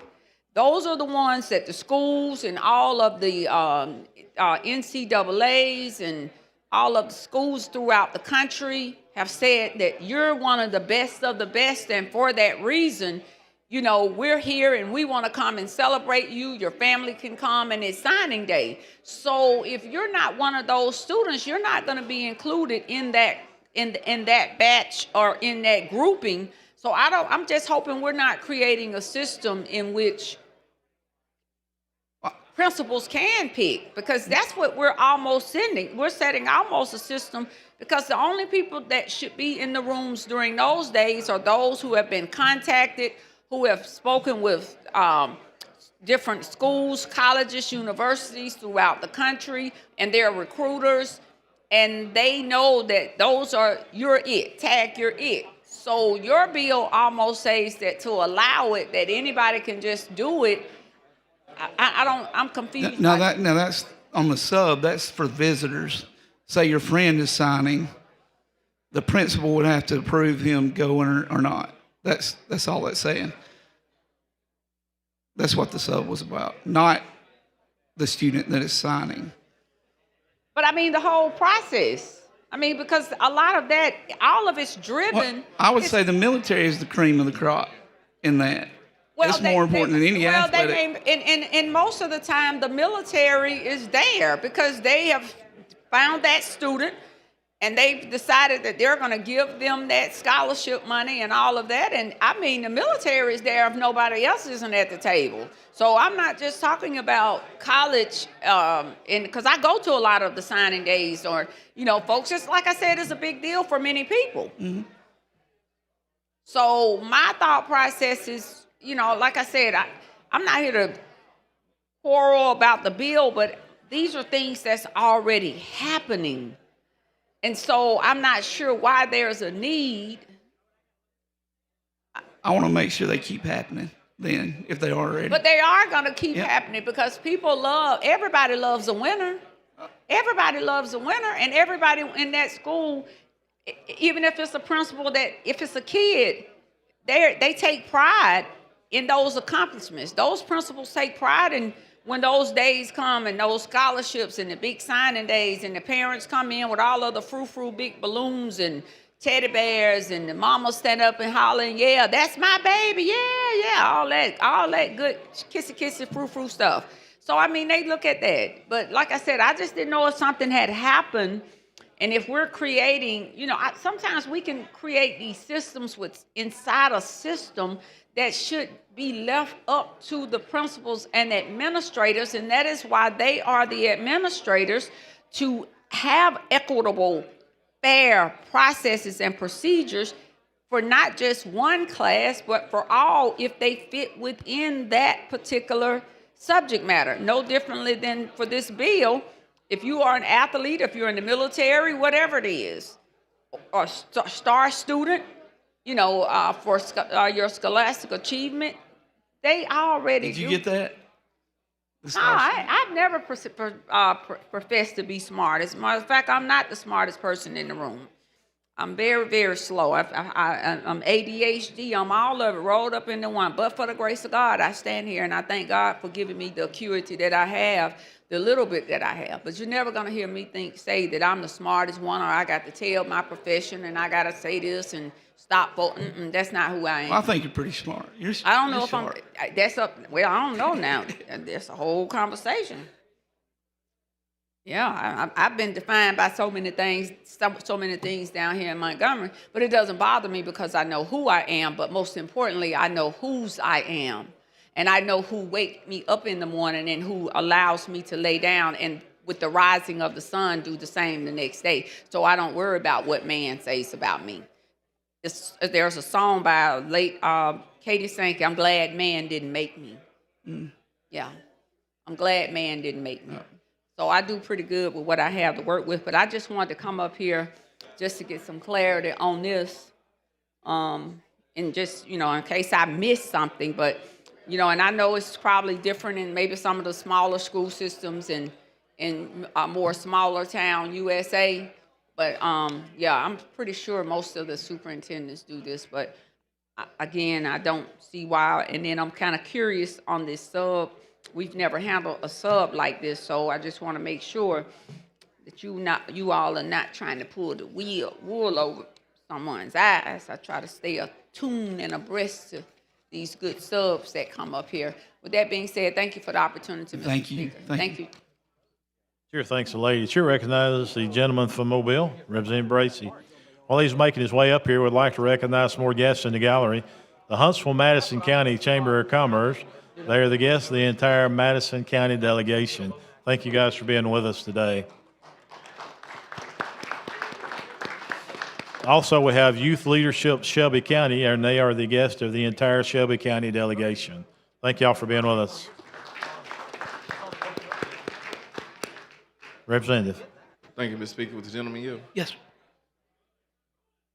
So I'm just trying to. How many signing days do a school normally have a year? Because it's not normally one signing day. Because it's different signing days throughout the year. So how does that work?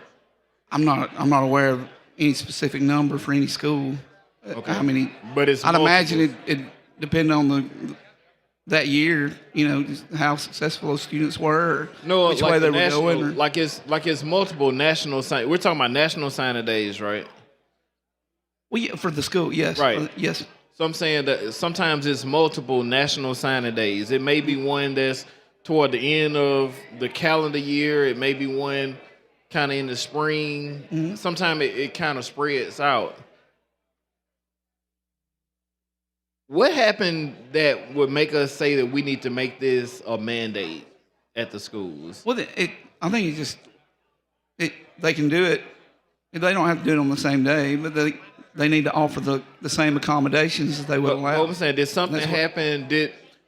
Was some student that deserved to be celebrated not celebrated that brought this on? Not to my way. There was not an occurrence that brought this on.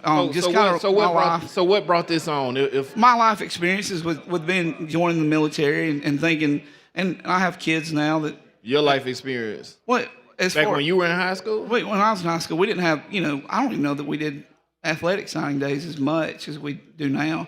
Okay. But going to some of these other graduations as I've gotten older children now, seeing how things are done, just wanted to make sure those students weren't left out, that were going into an important career. And I was in hopes that other students could see that and maybe know that that is a path, because I talk to young people all the time that do not even know that military is an option, or that a technical school is not an option. You know, Right. so Well, let me I say a thought little I bit. felt like this might help with that. Yeah, and it could. I used to set these up in my district, and one of them we had at Chickasaw High School, and we had one student. Well, we had every student in the school came there. The student joined the youth apprenticeship, Mhm. and it was a big deal. The only issue I have is mandating it. That's it's kind of like, why are we forcing people? Like, I don't understand the mandating part. I understand the celebration. I understand if this kid want to become a welder, let's celebrate them. They want to become a youth apprentice, let's celebrate them. They're going to go play soccer, let's celebrate them. They want to go join the military, let's celebrate them. But the fact that we're going to create a bill to tell them that you have to do this, that's an issue right there. It's kind of like, why are we mandating these people? In one of the first things I heard you say was that you hadn't talked to them, like the superintendents. Like, why are we mandating people without communicating? Because this, to me, could simply be a policy or something done administratively, or it could be something even done on the school level, even at the district level. Like, I would even have issue with the district coming in and mandating this to happen when we have principals in place, we have people in place that design these things for their school, and then on top of that, every school is different. What works for your school may not work for my school. What worked for one school in my district may not work for another school in my district. But to mandate it, I'm just trying to figure out how we get there. Like, how do we get to that point when it could be, it seems like it's a simple conversation to me. It seems like it's policy. I believe that you have the juice that you can call any principal in your district and say, I would like to see these students recognized for senior day or national signing day or for graduation, whatever the case is. And I believe that they will go and make that happen without us actually passing a law from the House and the Senate and getting it signed by the governor to mandate that these people do these things. What do you think? Have you tried that? I haven't tried that specifically, no, but I think this would fix it right then. We wouldn't have to worry about it. Yeah, but you, why do we want to just go and just force people and tell them what to do? Like, what make us think that we know everything, that we ought to just go out and just tell people that you need to go and do this? But all this is saying is, if they're already doing it for the athletes, then they should do it for the military and the other. But most of these people are doing it anyway. Well, I'm going to make this. Is what No, I'm but you're sure. I making wanna them do it. codify You're that. making them do it. Like, you're taking away the option. You know, and to be honest with you, If they'd have the option, and to they're not be, gonna and do to it. be honest with you, man, everybody don't need to be celebrated all the time. I mean, Well, I believe our military should always be celebrated. No, that's not what I Always. said. Y'all can clap all you want to clap, because that ain't even what I said. That ain't even what I said. So kill it with the clapping and all the faking, because that's not what I said. What I said was that everybody don't always supposed to be celebrated. And by us doing this, you try to play me just now. But what we're doing is we're creating a situation where we're forcing the people that know best. The people in the schools are the people that know best. Everybody we shouldn't be giving out participation trophies all the time. The people in the schools know best. You're calling the military a participation trophy. No, right there. you created a big scenario. You talked about welders, you talked about apprentices, you talked about all different type of people. You're trying to make it about military. I'm not. I have two brothers that are retired, one from the Air Force, the other one from the Air Force, and I have another brother that was in the Marines. So don't make it seem like I'm being insensitive to the military, because I'm not. What I'm saying is, we don't know who always deserves to be celebrated, but the people on the ground working with these students every day do know who need to be celebrated. So why would we want to mandate to them what they should and should not do in the four walls of their schools? That's what I'm saying.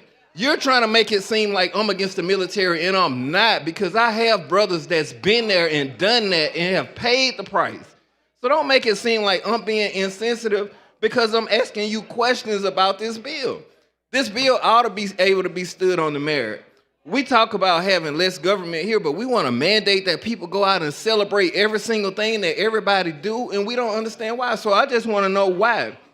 Well, to me, did something happen? To me, none of this Did something happen? participation trophies. I asked you, did something happen? And you started telling me about something that happened when you was in high school.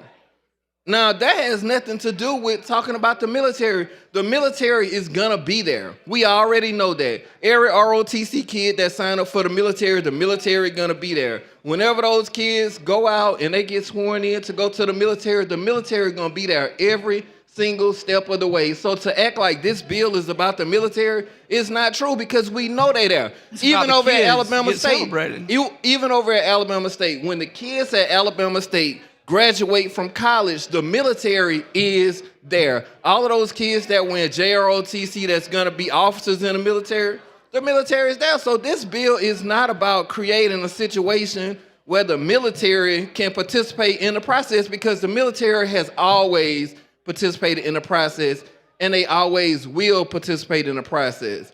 Now you just made that like that. You just tried to play me and you just tried to make this seem like I'm against the military or something like that. Yes, you did. Yes, you did because you got loud saying that the military deserved this and the military deserved. Yes, they do. Yes, they do. But what I'm saying is, how are we going to sit up or why would we sit up and mandate to the principals in these schools what they should and should not do inside of their school buildings when we hadn't even talked to them? That's what I'm saying. Now, that's the issue right there. We hadn't talked to the state superintendent. We hadn't talked to the different superintendents on the different levels, and we hadn't talked to the principals, but we want to mandate what they're going to do inside of their schools. That's an issue for me. I don't know how I have 4 school districts in my district. 4. I don't know how they feel about this bill. I don't know how they feel about us telling them that you have to do this. And I think that they deserve to have a seat at the table if we're going to do some type of mandate to tell them what they can and cannot do. And for our military personnel, I support y'all. I don't believe he just set up and tried to play me like that. And to my brother, Nathaniel Bracey, Walter Bracey, and Bobby Bracey, I salute y'all and for the military service that you've given. Gentleman's time has expired. Chair recognizes the lady from Madison, Representative Hall.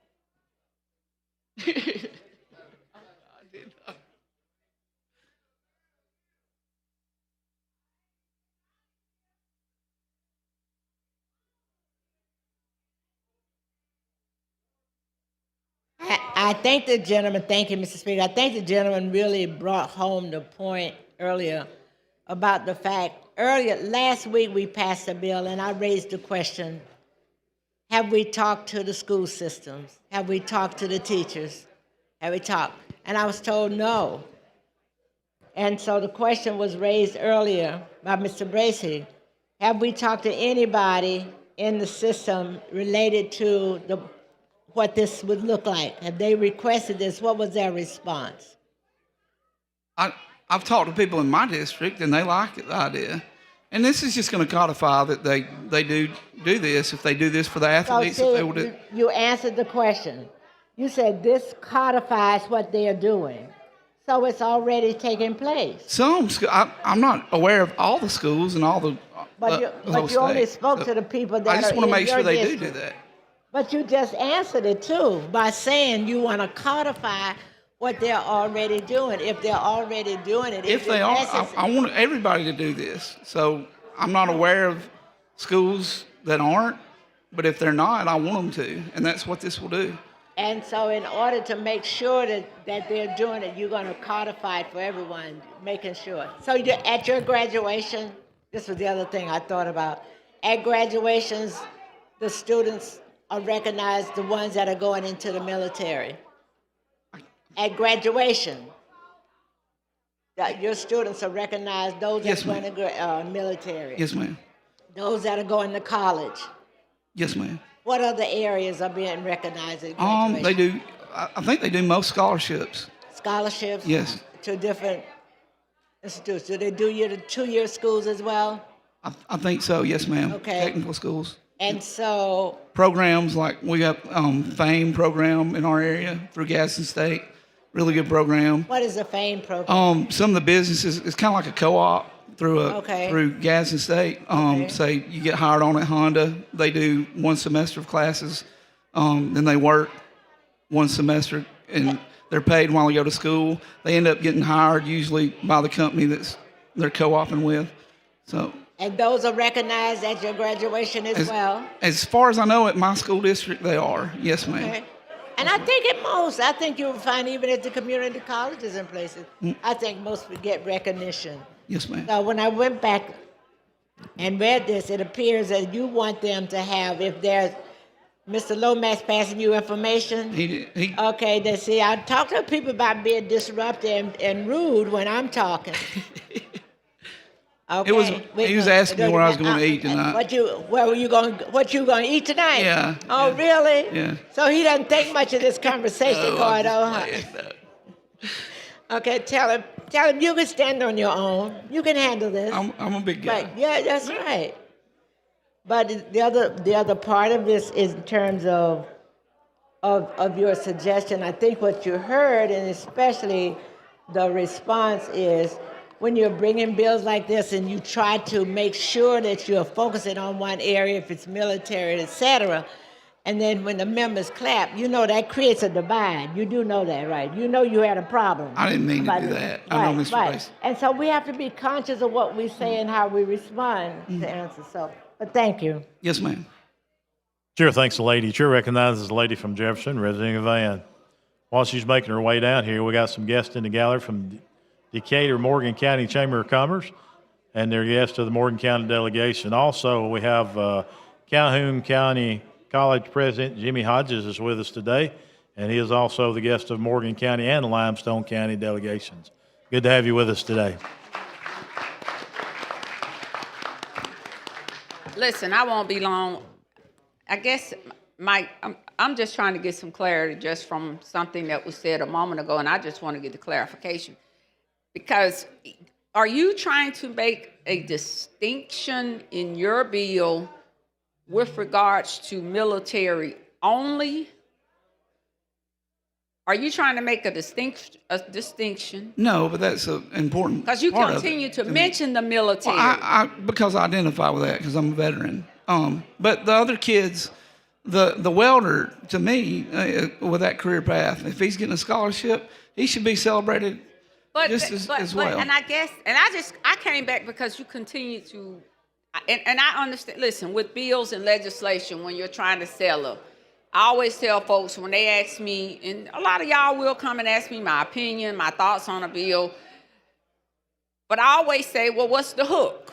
And on this bill, it appears that you're selling the hook as the military is one of the hooks, and that's okay. But I think for me, just hearing it, it gives me pause because, again, those programs are about excellence.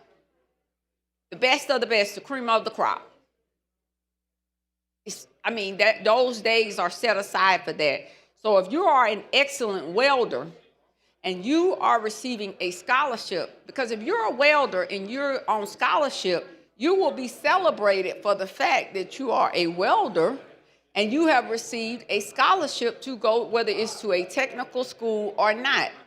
So it is pretty much understood that if you fall within that category, you're deemed, again, as I said earlier, the best of the best.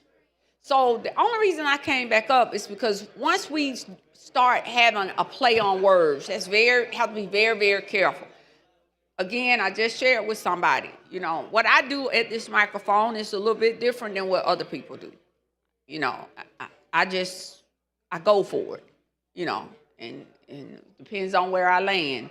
I don't suggest my style is to be everybody else's style. What works for me may not work for you. So with that being said, I just think it's the play on words, because once someone starts to say something relative to the military, and we need to make sure our military, I just wouldn't want anything to leave out of the well of this house that someone's appearing that, and I don't speak for anyone here, that me as a Democrat is not concerned about the military and making sure or ensuring that someone in the military or the reserve or what have you comes in to celebrate child A, B, C, D, E, F, and G. Because at the schools that I attend, when I get a chance to visit on signing day, the military is the first one in the room.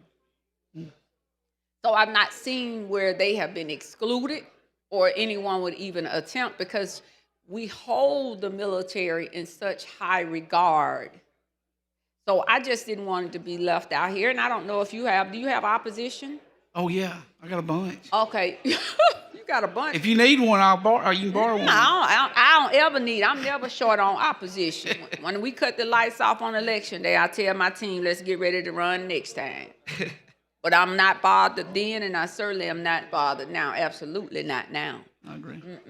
I just left a meeting last night, and my opponent was there. And when I can tell you the folks in the room were saying this, you're going to have to be able to bring all of the smoke as you approach the mic. So I think I'll be pretty good.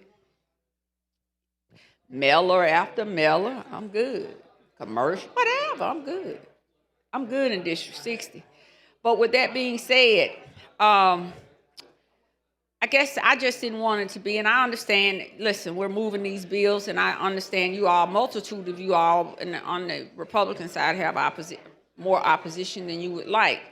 I don't know how many you have, but I just, again, don't want it to be said, because you never know what soundbite is going to make the cover. And all eyes are on everything that any of us do with regards to this busy electoral cycle. And so I wanted to be clear, because I don't want anyone saying that Gavan said that she, First of all, if somebody telling you Gavan said anything, you need to say, hold up, wait a minute. As Judge J. Richmond Pearson would say, bring it to the center of the floor. Because you're going to always find out the truth if you bring it to the center of the floor, if you really want to know the truth. Without calling someone with accusations and you going to shove something. I'm not that girl. I agree. I am not her. So with that being said, I just wanted to get the clarity on it. And the only other thing is this bill, you haven't spoken with other superintendents. You haven't spoken with superintendents to get the clarity on practices. And I always tell people as I take my seat, there are always policies, practices, and procedures. So a lot of times when my clients who are educators come in and they roll out a litany of all of these different things, so I say, what does the policy say? Well, we've been able to, what does the policy say? Because this could be, you can make it policy or you could make it procedure. And so my question to you, which one are you trying to make it? Policy, practice, or procedure? Because they're already practicing this. They already have procedures in place. So why is there a need to now encompass it with the policy when they're already doing it? It's a system that already works. So that's just my food for thought on it. Again, I'm just one person. I wasn't even going to come back up here until I heard the robust conversation between you and the gentleman prior to the last speaker. So I just wanted to get the clarity. So are you doing this for policy, practice, or procedure? I'm doing it to make sure it keeps happening. But is it policy, practice, or procedure? All three. But they're already doing all two of them that it works. So I just wanted you to tell me when it doesn't work. And I think that was the thing that I asked you. Tell me when it doesn't work, when it hasn't worked, because that's a phone call to the superintendent to say it's been the practice of this school over the years to allow X, Y, and Z. Or you have procedurally done this over the years, we've seen this. And I would like for us to still follow that procedure. And why did this bill, you said it passed the House, but why didn't it get out the Senate? Like the others, they just kind of ran out of time. Did it get out of committee upstairs? It did. And it just, did it never, just did, didn't it know didn't make it after- to the floor? After they locked it up, no, it never did. No, the question is, did it make it to the floor? See, what I happens don't- here is you have bills that get out of committee. And then those are the ones, when they get out of committee in the Senate, then they make it to the floor.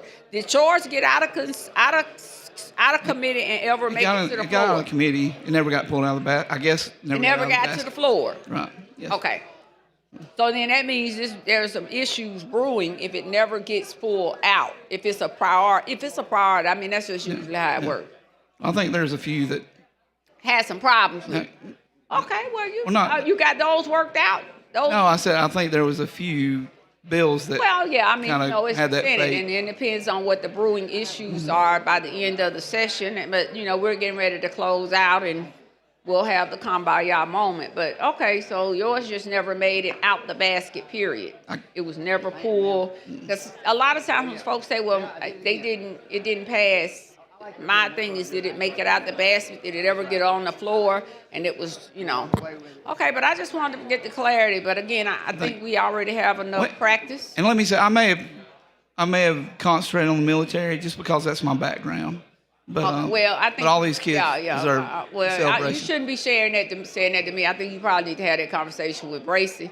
I will. Yeah, because I mean, sometimes words do matter. I agree. And when you're in these electoral cycles, folks hinge on every word you say. And that's why when I say it, if I say it, I mean it. And before I take it back, I'll add more to it. With that being said, thank you, Mr. Speaker. Sure, thanks, lady. Question for the body now is passage of HB 75. Clerk will unlock the machine. The members will vote.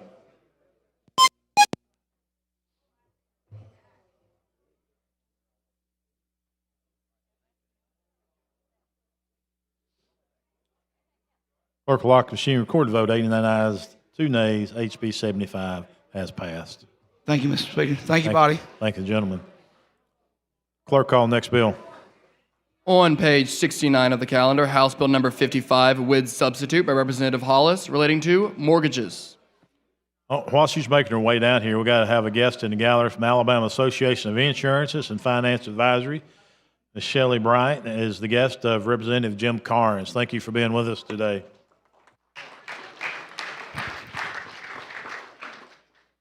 Thank you, Speaker, for the recognition.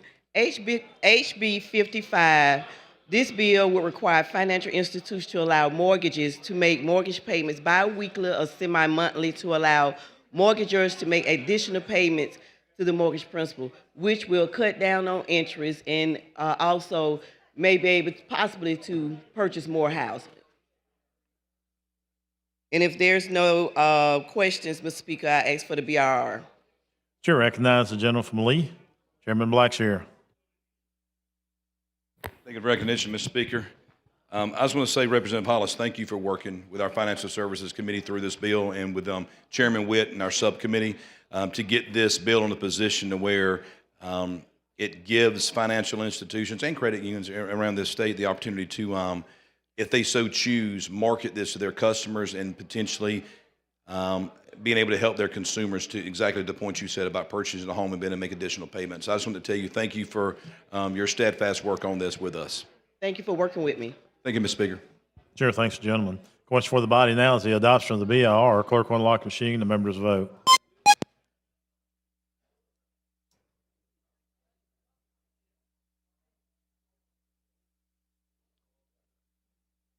Clerk will lock the machine. Record the vote. 102 ayes, 0 nays. The BR has been adopted.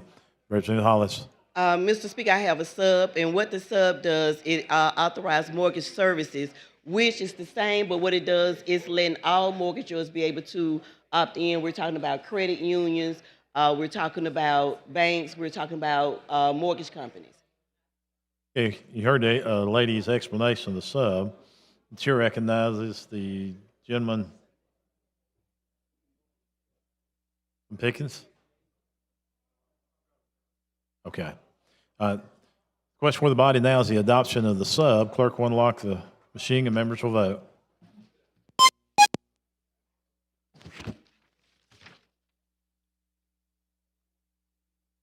Clerk will lock the machine and record the vote. 104 ayes, 0 nays. Substitute has been adopted.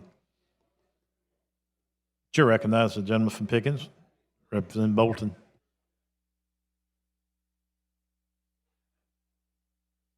Thank you, Mr. Speaker. Yes, we have an amendment here that Clerk, see the amendment. basically just adds one word to line 66 in the sub that was inadvertently left out. Okay, you've heard the gentleman's explanation of the amendment. How does the sponsor see it? It's a friendly amendment, and it's adding the word apply. It was a word that was missed. Okay, very good. Question for the body is the adoption of the amendment. Clerk will unlock the machine. The members will vote.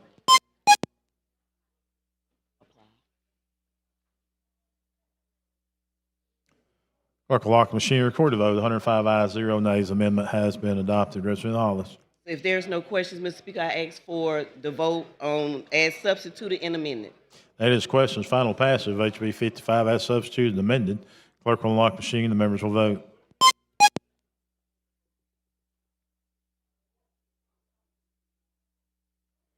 Clerk will lock the machine. Record the vote. 104 ayes, 0 nays. HB 55 as substituted and amended has passed. Thank you, Mr. Spotty, in the body.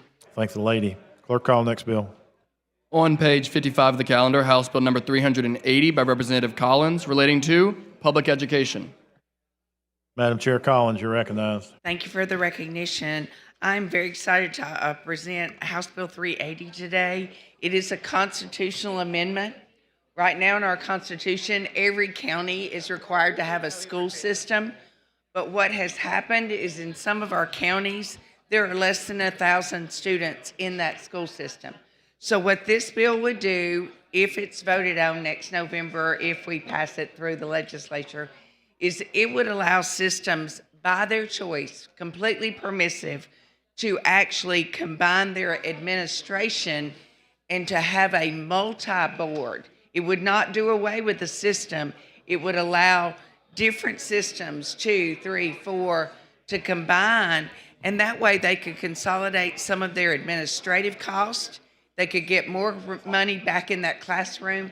They could potentially recruit like a superintendent for all the counties, like you'd recruit a football coach.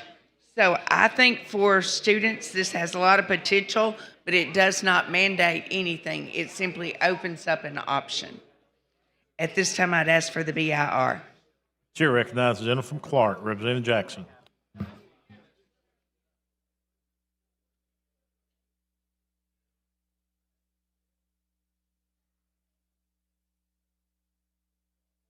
Thank you.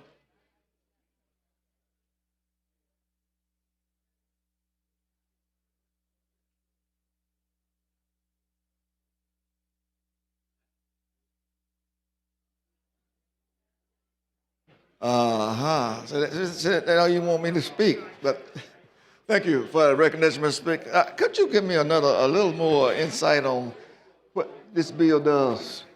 This bill really does 4 things. It simply sets up a process where school boards in different counties could choose to merge and go together with their administration.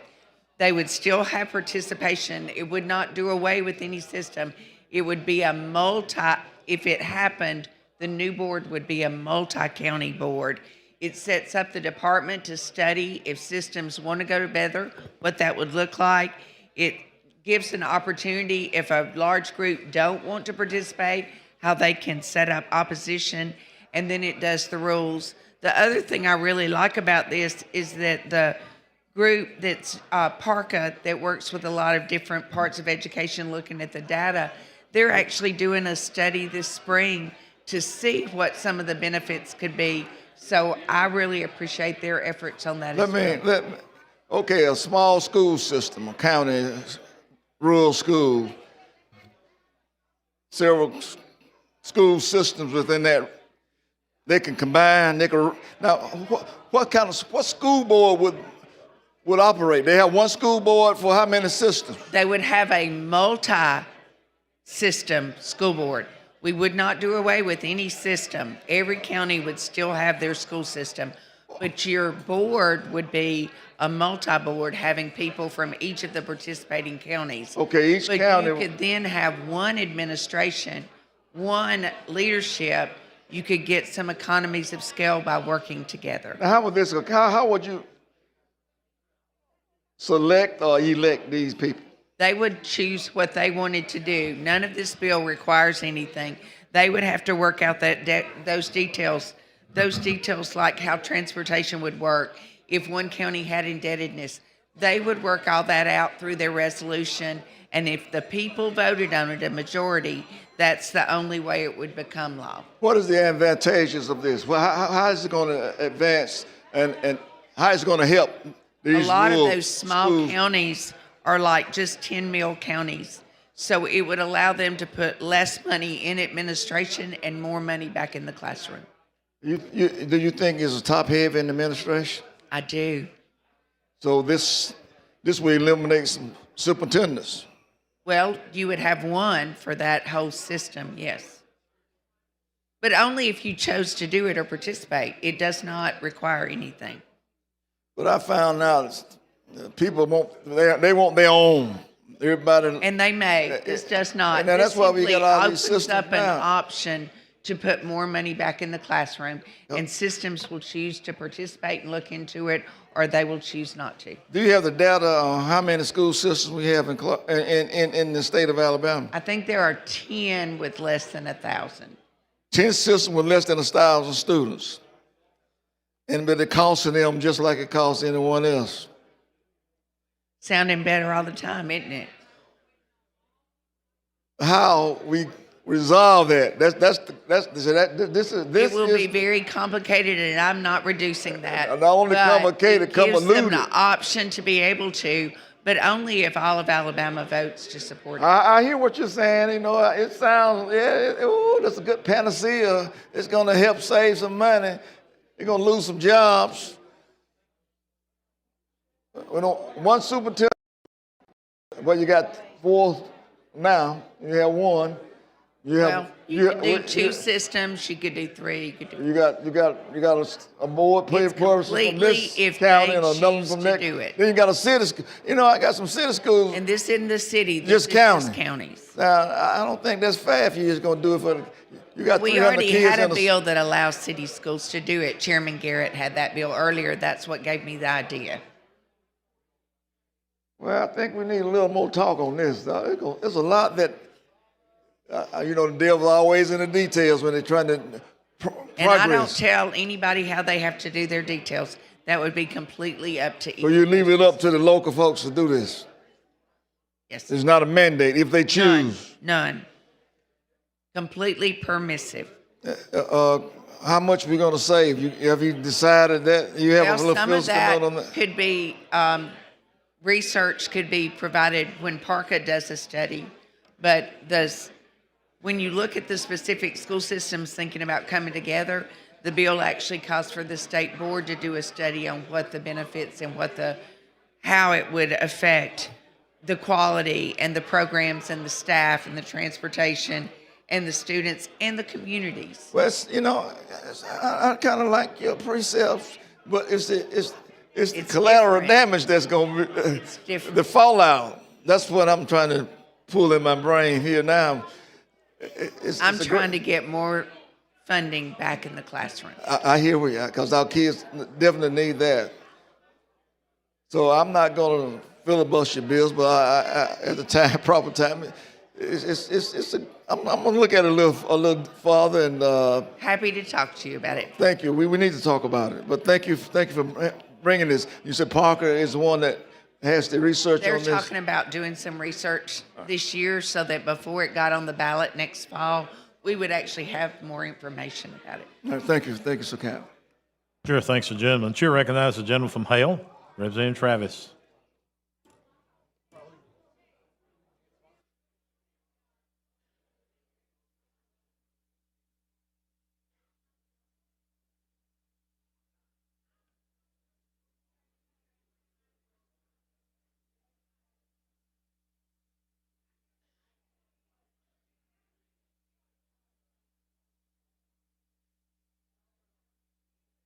Thank you, Mr. Speaker. With the gentleman yield. The question I have in reference to this bill, and I know what you said the thought process is, but the problem what I see from, and I represent a couple of rules. First of all, in some systems, you have elected superintendents, and the other ones you don't. In some systems, we certainly got a big difference and our property millage, for how we come support 10 mil millage, even the standpoint, even if we wanted to support it, we was at the 10 mil, our property values, we just don't have many that would meet higher numbers that would generate a lot of taxes. And then the concern I have is oftentimes in our rural systems, we are meeting the very minimal information, that we have in the central office. We have a person that wears many hats. It's not like one, where you would find in the city system, they're wearing several different hats. So to feel like that you would, do this, and I guess it's not mandatory and then to be honest about it, we have divides. We even have county divides, from northern end of the county to the southern end of the county. But then we have kind of, for instance, I look at my systems, Hale and Greene County. I got Hale County, I got two high schools, 2 middle schools, 2 elementary schools, and a career tech center. Then Greene County got 1 high school, 1 middle school, there certainly has always been a divide and difference, and I don't know what you said, competition, No, probably rivalry, is a stuff like that. competition. So And this wouldn't change any of that. well, it wouldn't change it, but what I'm understanding is trying to figure out how do you feel that the public is going to step forward, and then the other problem I have on that is that all the counties don't have support. They have private schools. We have This academies. wouldn't affect that. Or Yeah, but if they had to do a vote, I think one of the things that you indicated in there would be a vote of the citizens try to consider that. So these are all the type of things that I want, because some folks may feel like if we do this, it's going to cut our property tax, but it's not a issue of how folks having to reduce property tax. No, this is nothing about that. This doesn't affect your taxes at all. This would just simply say that you could combine some of your administrative help and put more money back in the classroom. You were right. Every county does it different. Every county has different monies coming in, and all that would have to be worked out. But it would be worked out by the people that are involved. Well, this would not be a mandatory process. Not at all. So that people, if they're considering If it, they chose not to ever do it, then we chose not to ever do it. But the way the law is written right now, we would have to permit them to talk about it and think about it through a constitutional amendment, and that's why I'm offering it that way today. okay, so the constitutional amendment, because I was just thinking, so systems where they have a city school system that was in And this wouldn't affect, this is just for county systems, and we don't do away with any. They would just kind of go together their board into a multi-county board, Okay. And how all would still that, having representation. well, saying, how would that deal with the elections of boards, because school boards, They would have to work out how they wanted to do it, and then the people would vote on that. okay, so if we're dealing with multi-counties, we're like trying to have districts called multi-counties. How would that deal with, They would have to work it out how they decided. Each of the county boards would come up with a resolution, probably working with the others, of how they think it would work together. They would then pass that at their own local board.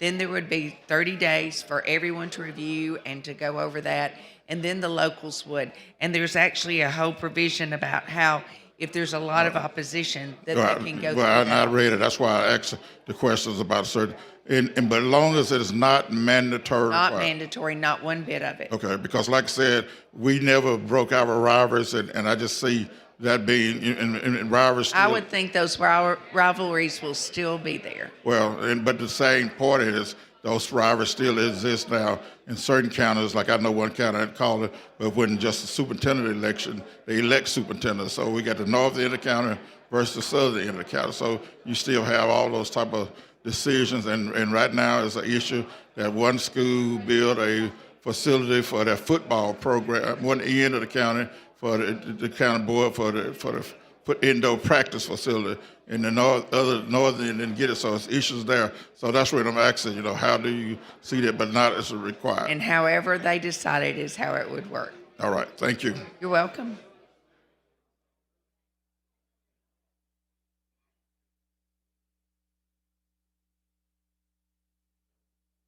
Terry, let's take a moment out and recognize some guests up in the gallery. We have the students from Sanford University, Department of Political Science, and Pro Tem Gudger's son happens to be in that group. So let's give them a big hand. They are the guest of Representative Gray. Hey, your dad wants you to stand up. Oh, he is standing. Okay. He's not as tall as you are. Maybe that's it. All the students stand up from Sanford. Everybody, the students from Sanford, y'all stand up for us? Let's give them a big hand again. Keep up the good work, guys.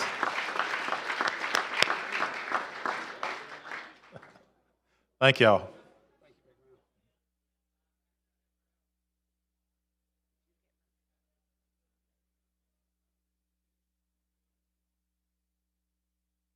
Chair recognizes the lady from Jefferson, Representative Van.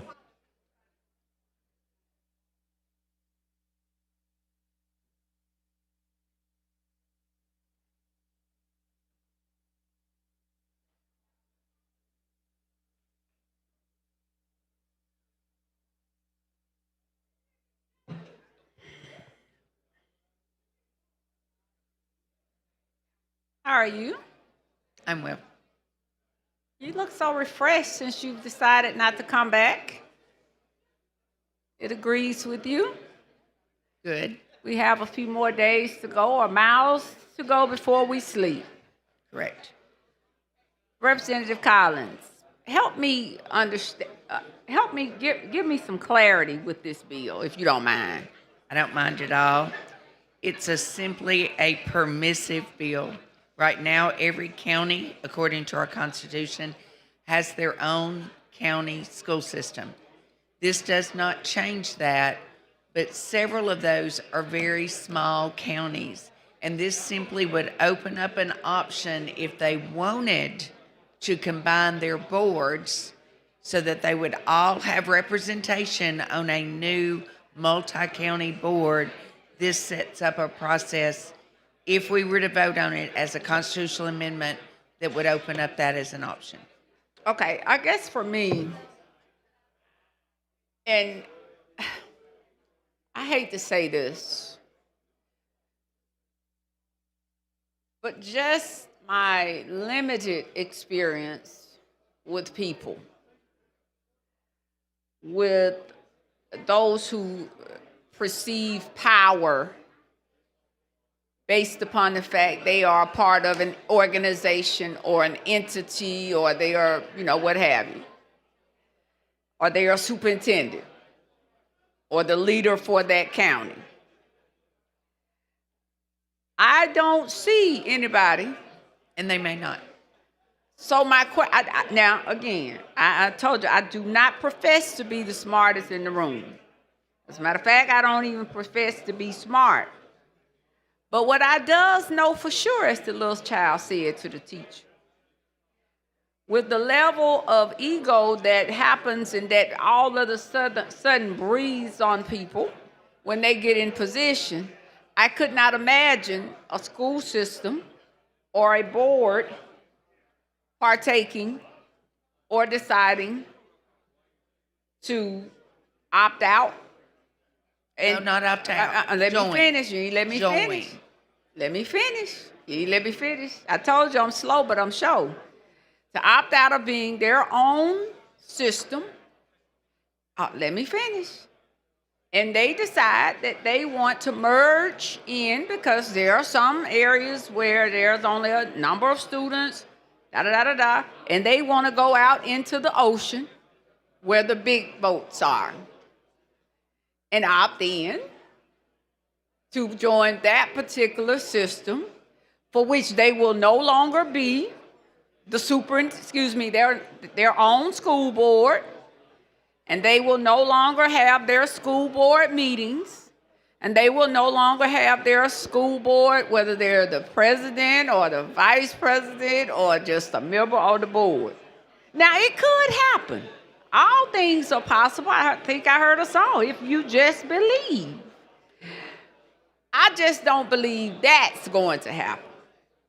I'm not really sure why you're bringing the bill, but I did hear you say some cost savings So how will this save money if no school decides to opt out, to opt in to join another system? I mean, if no one does it, then it doesn't affect anything. But if Parka does a study and we see some very big benefits if this was to happen, then it might be where certain systems decided, well, let's look into it and let's see. And that's all I'm asking. And they would not be doing away with theirs. They would still have their system. It would just be the administration part would be a joint. So they will still have multi-board their own system. board. System. The board would be a multi-board. I got it. I keep telling you, I knew what you, I just said that. I can't imagine I am a board and I have my own board and I am the president. And let me just be clear, because I did say I am the president, vice president, and or a member of a board that is designated as me, them, and they and those. And we are a board that we operate. And if we go and lock into this system, we then dismantle our mine, and that, and whatever, to go over into this system. No, you would both be in a new. I got that. What now? Maybe. Now hold on. Now maybe let me talk slow, because now I don't know what you not understanding about what I said. Because what I just said was, if I am on okay, let me break it down like this. If I am in school board A, and we have 5 school board members, and we make a decision that as school board A and as members of that board, that we are going to say on X day that we will merge into where the other counties, where the other board are.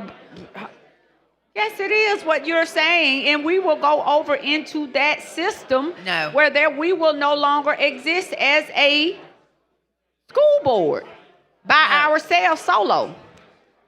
This bill is not written to do it that way. This bill is written to let the different counties all join together and all have a voice. But you will at the not table. have, you still will not exist if you do that as your own individual board at that point. Am I But you're correct? not flowing into another one. You're creating a new type. Ma'am, the question is, what happens to the board in existence if we make that decision to go over, however, whatever language you want to use? My Will guess I would be the be board president? they Will I would- still be the president? Will there be a vice president? Will that board still exist? And the answer today, tomorrow, and the next day is no. I would imagine some or most of those people would still be participating on the new school board. But you can't say that. They will not be their own individual board as they They will not existed. be their That's own all I individual said. That's all I'm trying to get to now. I'm not But they sure. don't go into another one. They join with one They to join, be a new. they merge, they become a part of, they coexist with, however you want to do it. I like all those words better. But it doesn't matter, because it's ultimately it does the same thing. It's a play on words, but at the end of the day, they will not exist as the board, the board that they were prior to going in, joining, participating with, all of the good fruit stuff. Listen, we're not here to fool the public. At the end of the day, you know what the intent of the bill is at the end of the day. Now, I'm going to try to hold it in the road now. But now what is not going to happen at this microphone, I'm not bracing. So at the end of the day, the bill, if in its existence, in its current state, is clear that whatever that board decides to do, they will no longer be their own distinct individual board, period, by themselves. And there's a possibility, however it's structured, that I don't know if they will be elected, if they merge or whatever, but my thought process is that I want every board in its current state to understand that this undertaking, if they so choose, will basically dismantle the board that is in existence, that they sit on, that they have President X and Vice President X and Vice President B and Vice President so on and so forth, that if they make this endeavor, then they will then join, merge, however you want to do it with, I call it a collective. So my thought process on it is this: have you spoken with, have you been working, because you're pretty good at working with people. Who all have you worked with on this bill? I've worked with lots of the different education family members about it. They've come to me with issues. We've really not Who had is the as much education family? discussion about this because it's totally permissive. They just choose. Who is to the be education interested or family? not. The ones that wanted to have the most questions about it were the ones that represent school boards. Ma'am, you ain't answered the question yet. Have you spoken with the superintendents all through the school I've system? spoken with all of them this whole session. Most have not had a lot of input on this bill. That's all. Y'all know y'all can tap dance around some words. I'm just trying to tell you, it's simple. Have you spoken with them? No. Did you speak with this person? No. We are talking about this. No, I've spoken with all. You spoke with every superintendent. And the lady's time has expired. Question for the body's adoption of the BIR. Clerk will unlock the machine and the members will vote. Spoken with them.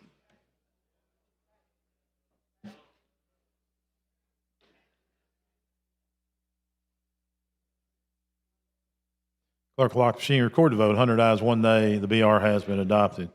Madam Chair. I have an amendment. It is a whole new concept, a whole new idea. Clerk. And Anthony helped me work on some language that would just let, if we needed to do something by general or local law, that this would allow that. Clerk, see the amendment. Amendment 2, House Bill number 380 by Representative Collins. You heard the lady's explanation of the amendment. Clerk will unlock the machine and the members will vote.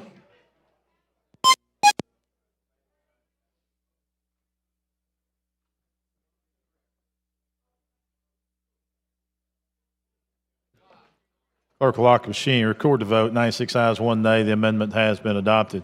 Madam Chair. I would ask for final passage if there's no other. That is the question's final passage of HB 380. Clerk will unlock the machine and the members will vote.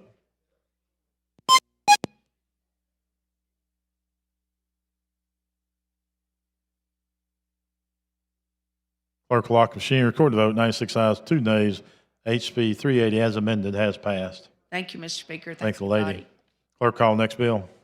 On page 13 of the calendar, House Bill number 307, with substitute by Representative Ream, relating to military spouses. Representative Ray, before you get started, we got some guests in the gallery I'd like to recognize.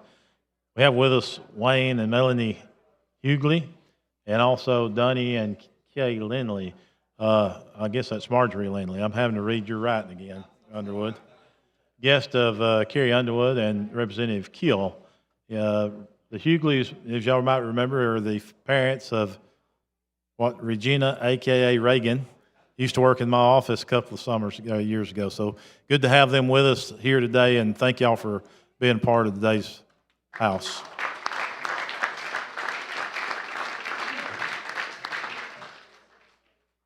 Representative Ream. Thank you, Mr. Speaker. Colleagues, this bill is a product of the Military Stability Commission, in which the goal is to make Alabama the most military-friendly state. This bill checks a block that has been placed on the list by the Secretary of War that protects us greater from base closures. So for HB 307, under existing law, the spouses of certain military veterans are provided an additional points on open competitive employment tests for positions in the classified state service. This bill would require the spouses of active duty service members to have additional points added to their ratings for these positions. This would authorize political subdivisions of the state and private employers to grant veterans and their spouses and the spouses of active duty service members preference in hiring and promotion. This bill also makes non-substantive technical revisions and updates the existing code. And we do have a sub. With that, I ask for the BIR, sir. That's questions. Adoption of the BIR. Clerk will lock the machine. The members vote.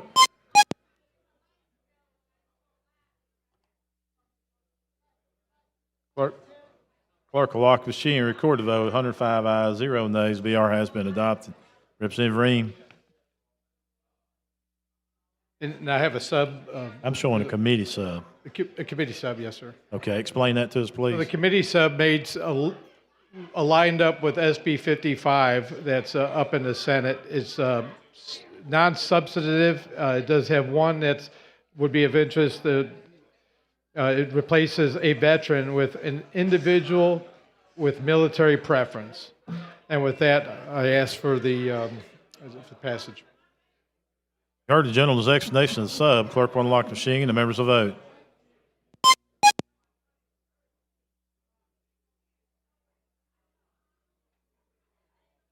Clerk will lock the machine, record the votes, 104 ayes, 0 nays. Substitute has been adopted. Representative Ream. We ask for final passage. That is questions final pass of HB 307. Clerk will unlock the machine and the members will vote.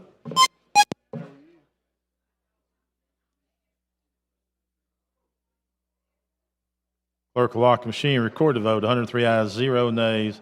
HB 307, as substituted, has passed. Thank you, colleagues. Thank you, Mr. Speaker. Thanks, the gentleman. Clerk, call next bill. On page 43 of the calendar, House Bill number 378 by Representative Collins relating to the Department of Revenue. Madam Chair, you're recognized. Thank you very much. Currently, if a successful completion of a revenue test and class is taken, Alabama certified appraisers, their mappers, and their tax administrators get a bonus for passing that course, but the Alabama certified licensors do not. So this simply adds them to that list, and I ask for the BIR. Yes, ma'am, that's questions. The BIR, clerk will unlock the machine, the members will vote.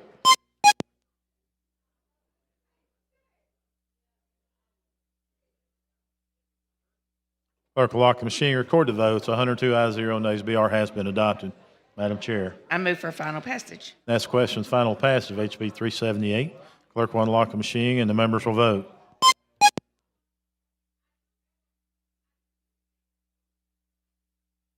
Clerk will lock the machine, record the vote, 103 ayes, 0 nays. HB 378 has passed. Thank you, Mr. Speaker. Thank you, body. It's been a really good day. Thank the lady. Clerk, call next bill. On page 31 of the calendar, House Bill number 311 with substitute by Representative Underwood relating to retirement benefits. Representative Underwood, you're recognized. Thank you, Mr. Speaker. This bill is for sheriffs who are both supernumerary and in the employee retirement systems. And if they are so qualified, meaning, and I'll give you the example, if they have worked as a police officer for enough years to qualify for RSA, and then are elected as a sheriff and work enough years in that for their retirement, this allows them to get both, whereas today they're precluded from doing such. And with that, I'll ask for the BR, please. That's questions. Adoption of the BR. Clerk will unlock the machine and the members will vote.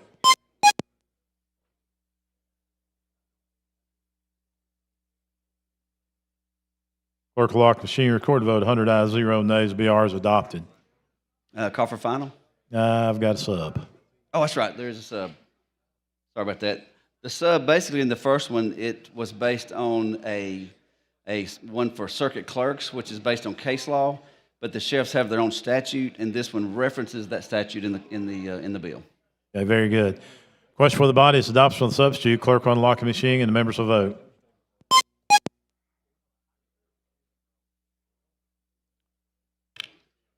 Clerk will lock the machine, record the vote, 101 ayes, 0 nays. Substitute has been adopted. Representative Underwood. Call for final. That's question final passage of HB 311. Clerk will unlock the machine and the members will vote.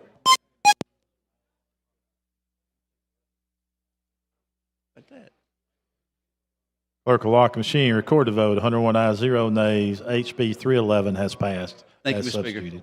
Thank the gentleman. Clerk, call next bill. On page 49 of the calendar, House Bill number 435 by Representative Myrick relating to manufactured homes. Representative Myrick, you're recognized. Thank you, Speaker. This has to do with the existing law requires the owners of manufactured homes to apply with the Alabama Department of Revenue for a manufactured home certificate of title unless the manufactured homes are designated as model years 1999 or earlier. This bill would just authorize the Alabama Department of Revenue to issue certificates of title to current owners of manufactured homes designed as model year 1999 or earlier. upon the owner's application. With that, I ask for BIR. Chair recognizes the lady from Jefferson, Representative Gavan.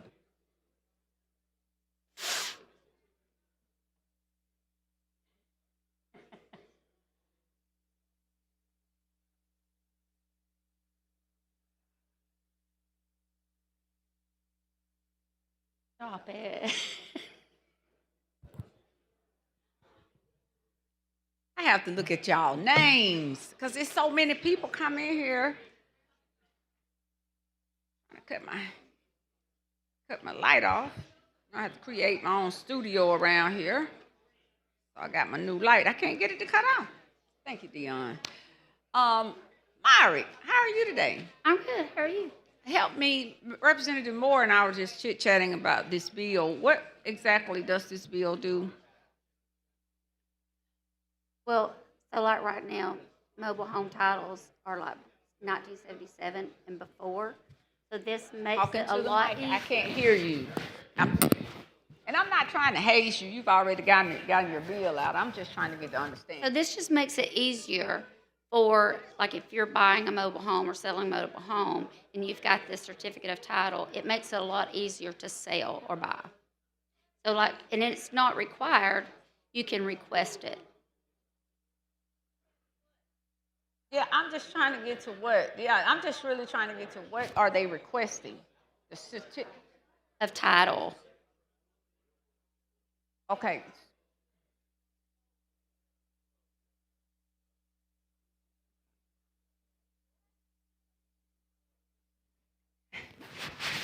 So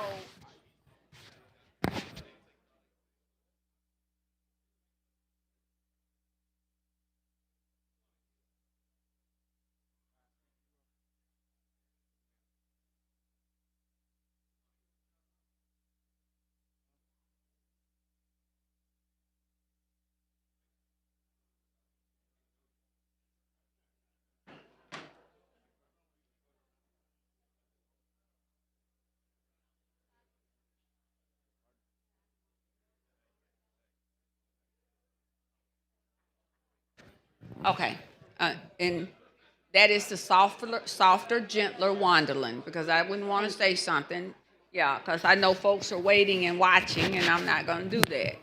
And I appreciate you. Okay, I think I have the clarity. So you said since 2000. Yes, it's 1999 and older. So 2000 and up, they And have that. it will put those The older. Okay, put Mhm. these procedures in place. You can request it 1999 and older. Older. Mm-hmm. Okay. For a title. I got it. All right. Thank you. Chair recognizes the gentleman from Madison, Representative Witt.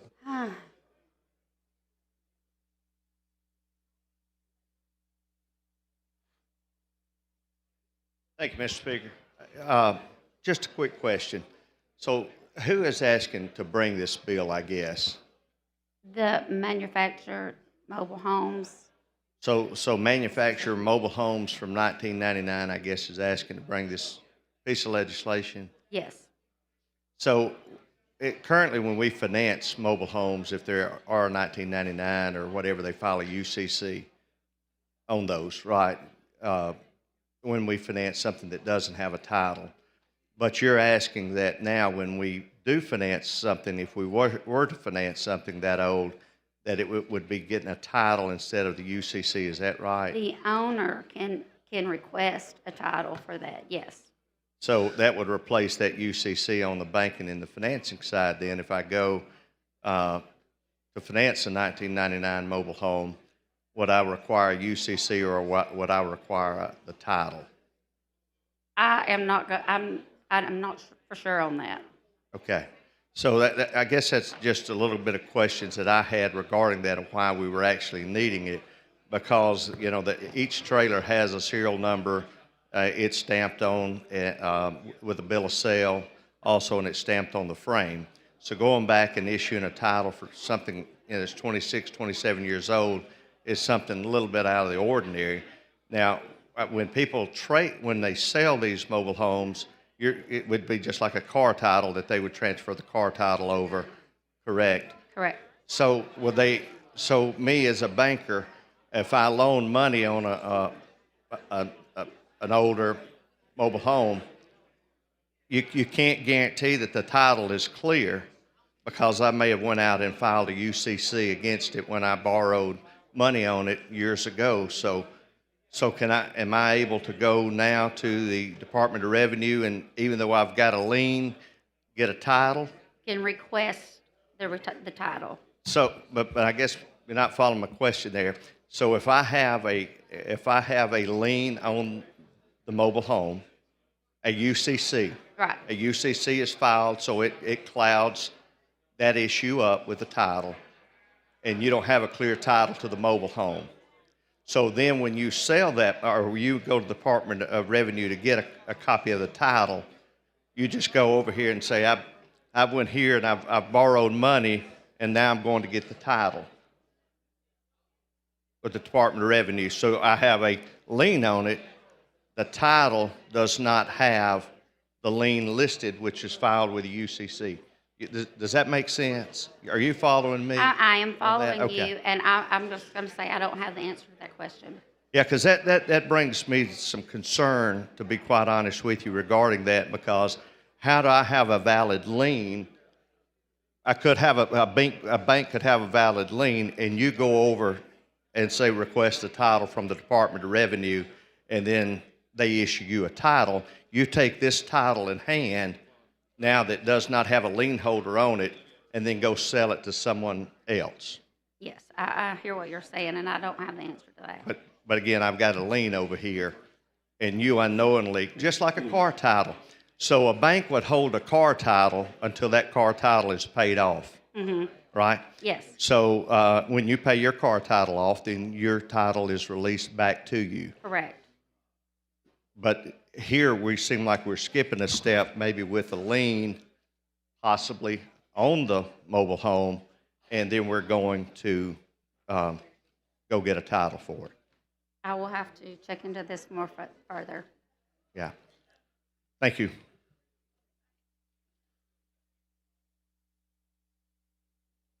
Is there Question. any more questions? Question for the body is adoption of the BIR. Clerk will unlock the machine and the members will vote.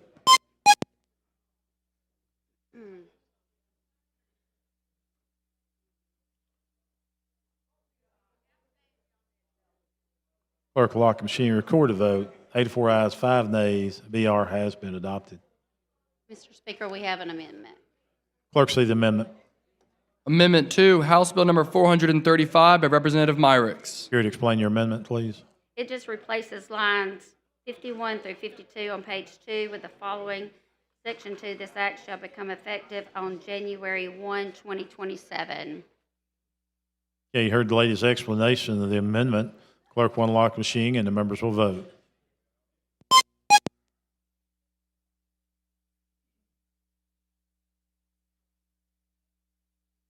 Clerk will lock the machine and record the vote. 91 ayes, 0 nays. Amendment has passed.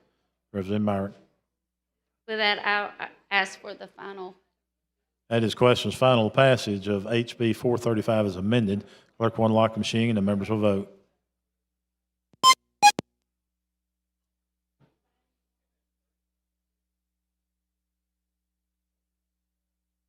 Clerk will lock the machine and record the votes. 69 ayes, 12 nays. HB 435 has passed. Thank you, Speaker. Thank you, body. Thank the lady. Clerk, call next bill. On page 32 of the calendar, House Bill number 347 with substitute by Representative Harrison relating to consumer protection. Representative Harrison, you're recognized. Thank you, Mr. Speaker. Members, HB 347 closes an unintended immunity loophole for developers and providers of artificial intelligence and other technologies that are designed, marketed, or configured to generate illegal sexualized imagery while preserving the core protection for neutral general purpose tools. It also provides for a private right of action by those harmed. The bill requires that websites and platforms have removal process that those harmed can request removal. With that, Mr. Speaker, I move for the BIR. Chair recognizes the gentleman from Etowah, Representative Gidley.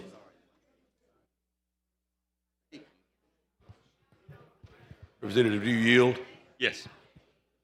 First of all, Representative, thank you for bringing this bill. I co-sponsored this bill, but we realize we have a major problem with the technology of artificial intelligence. Right. While it can be used for many great things, it can also be used for negative things. And when it creates images of people that are sometimes very lewd and illicit images without their permission, that's a problem. Right. This bill creates protections to protect those that will be unduly taken advantage of through this kind of thing.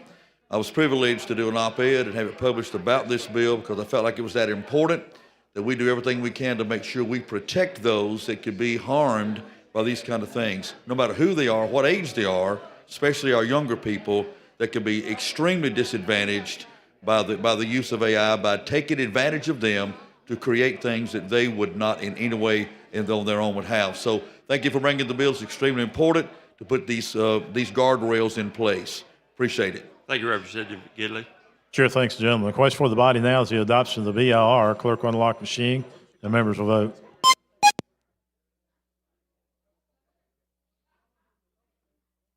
Clerk will lock the machine. Record the vote. 99 ayes, 0 ayes. The BR has been adopted. Representative Harrison, Mr. Speaker, I have a substitute. you care to explain your substitute for us? Okay. When I met with a representative from Meta, he said that since the bill requires them to set up a removal process, he requested that we add a section that will enable them to easily locate and identify the illicit material for removal. And I thought that request was reasonable, so we added it in committee. Okay, you heard the gentleman's explanation of the substitute in committee. Clerk will unlock the machines and the members will vote.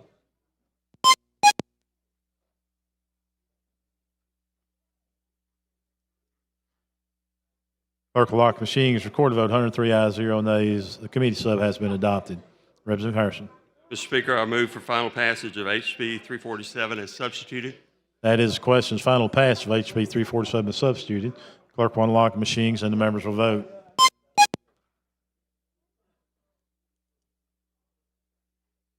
Clerk will lock the machine. Record the vote. 104 ayes, 0 nays. HB 347 as substitute has passed. Thank you, members. Thanks, the gentleman.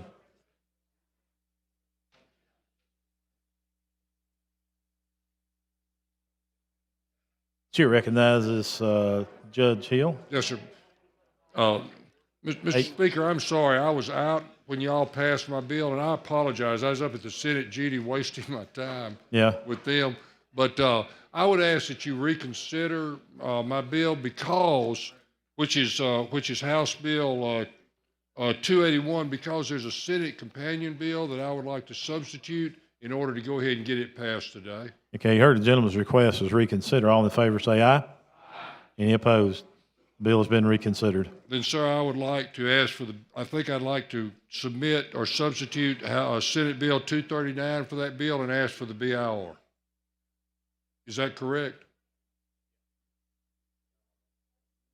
Okay, the question for the body is adoption of the BIR on the Senate bill. 239. 229. 239. 239. Okay, we got it on the board. Which is identical to the House bill. Yes, sir. It's identical to the House bill. Okay. Chair recognizes the lady from Madison, Representative Hall.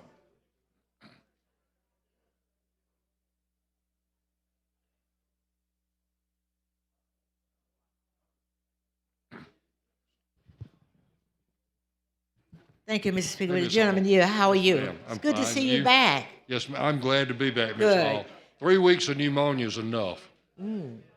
Did you left it at pneumonia at home though, right? Yes, ma'am. I left it in St. Clair County. Thank you, thank you. So, I spoke on this bill while you were gone. The one that Mr. Robbins had. Here's the deal, Ms. Hall.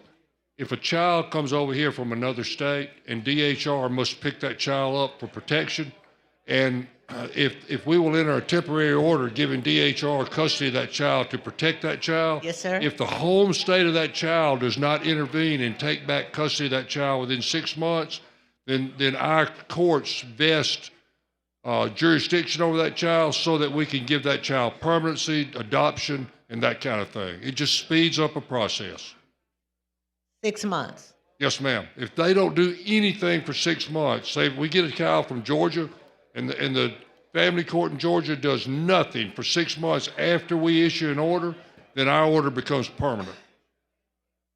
Even up through adoption. Ma'am? Even up through adoption. Yes, ma'am. It gives the child permanency. Okay. It's the final part that gets me. Yes, ma'am. Because there are some families, I know of situations, but I know you wouldn't bring something that's going to be arbitrary. I don't believe that would be arbitrary to the life of the goodness of a child.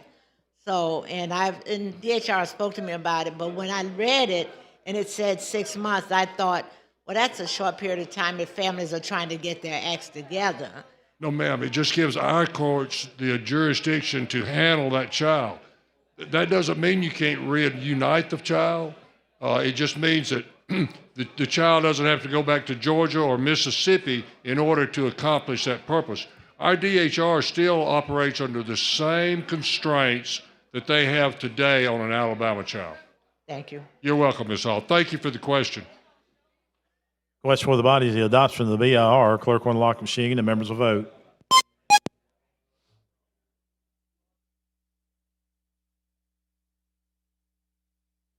Clerk will lock the machine, record vote, 105 ayes, 0 nays. The BR has been adopted. Then I would ask for us to finally pass Senate Bill 239. That is question's final passage of Senate Bill 239. Clerk will unlock the machine and the members will vote.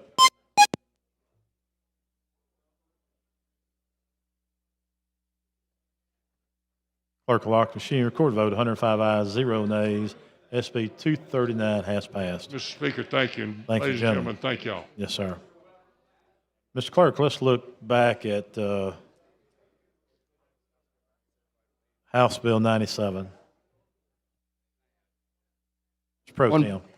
Thank you, Mr. Speaker. Ladies and gentlemen, the discrepancy was the amendment that I had in my hand was for the original bill, and when you had the substitute, because you amended it, it just changed the line numbers.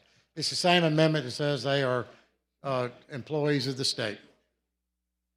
Okay, we were on the sub. We already had the BIR, so Yeah. question for the body is adoption of the substitute. Clerk will unlock the machine and the members will vote.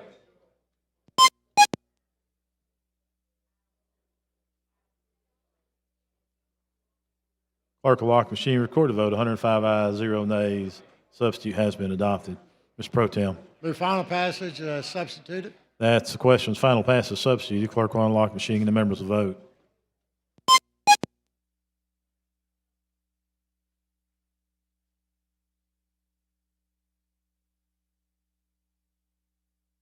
Clerk will lock the machine, record the vote, 104 ayes, 0 nays. HB 97 has passed. Mr. Clerk, let's pull HB 213 out of the basket, please.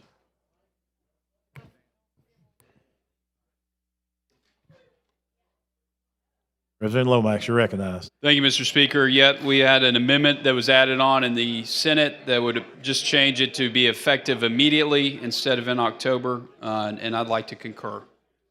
Yeah, you heard the gentleman's explanation of the amendment in the Senate. He wishes to concur. Clerk will unlock the machine and the members will vote.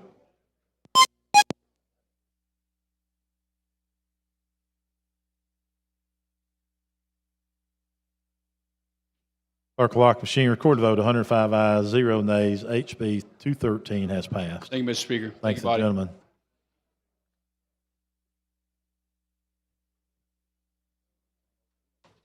Before we finish up, I would like to say it sure is good to have Matt Simpson back with us today, Mr. Chairman.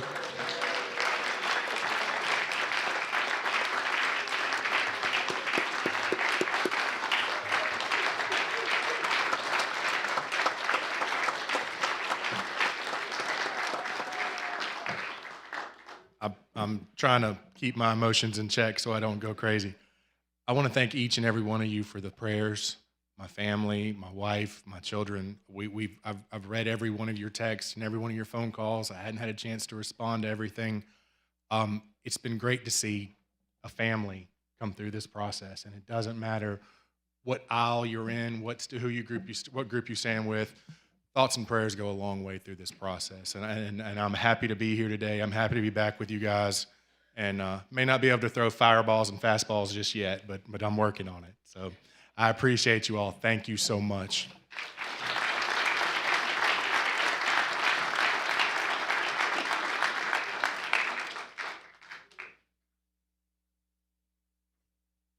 Good to have Judge Hill back out of the grave for us, too.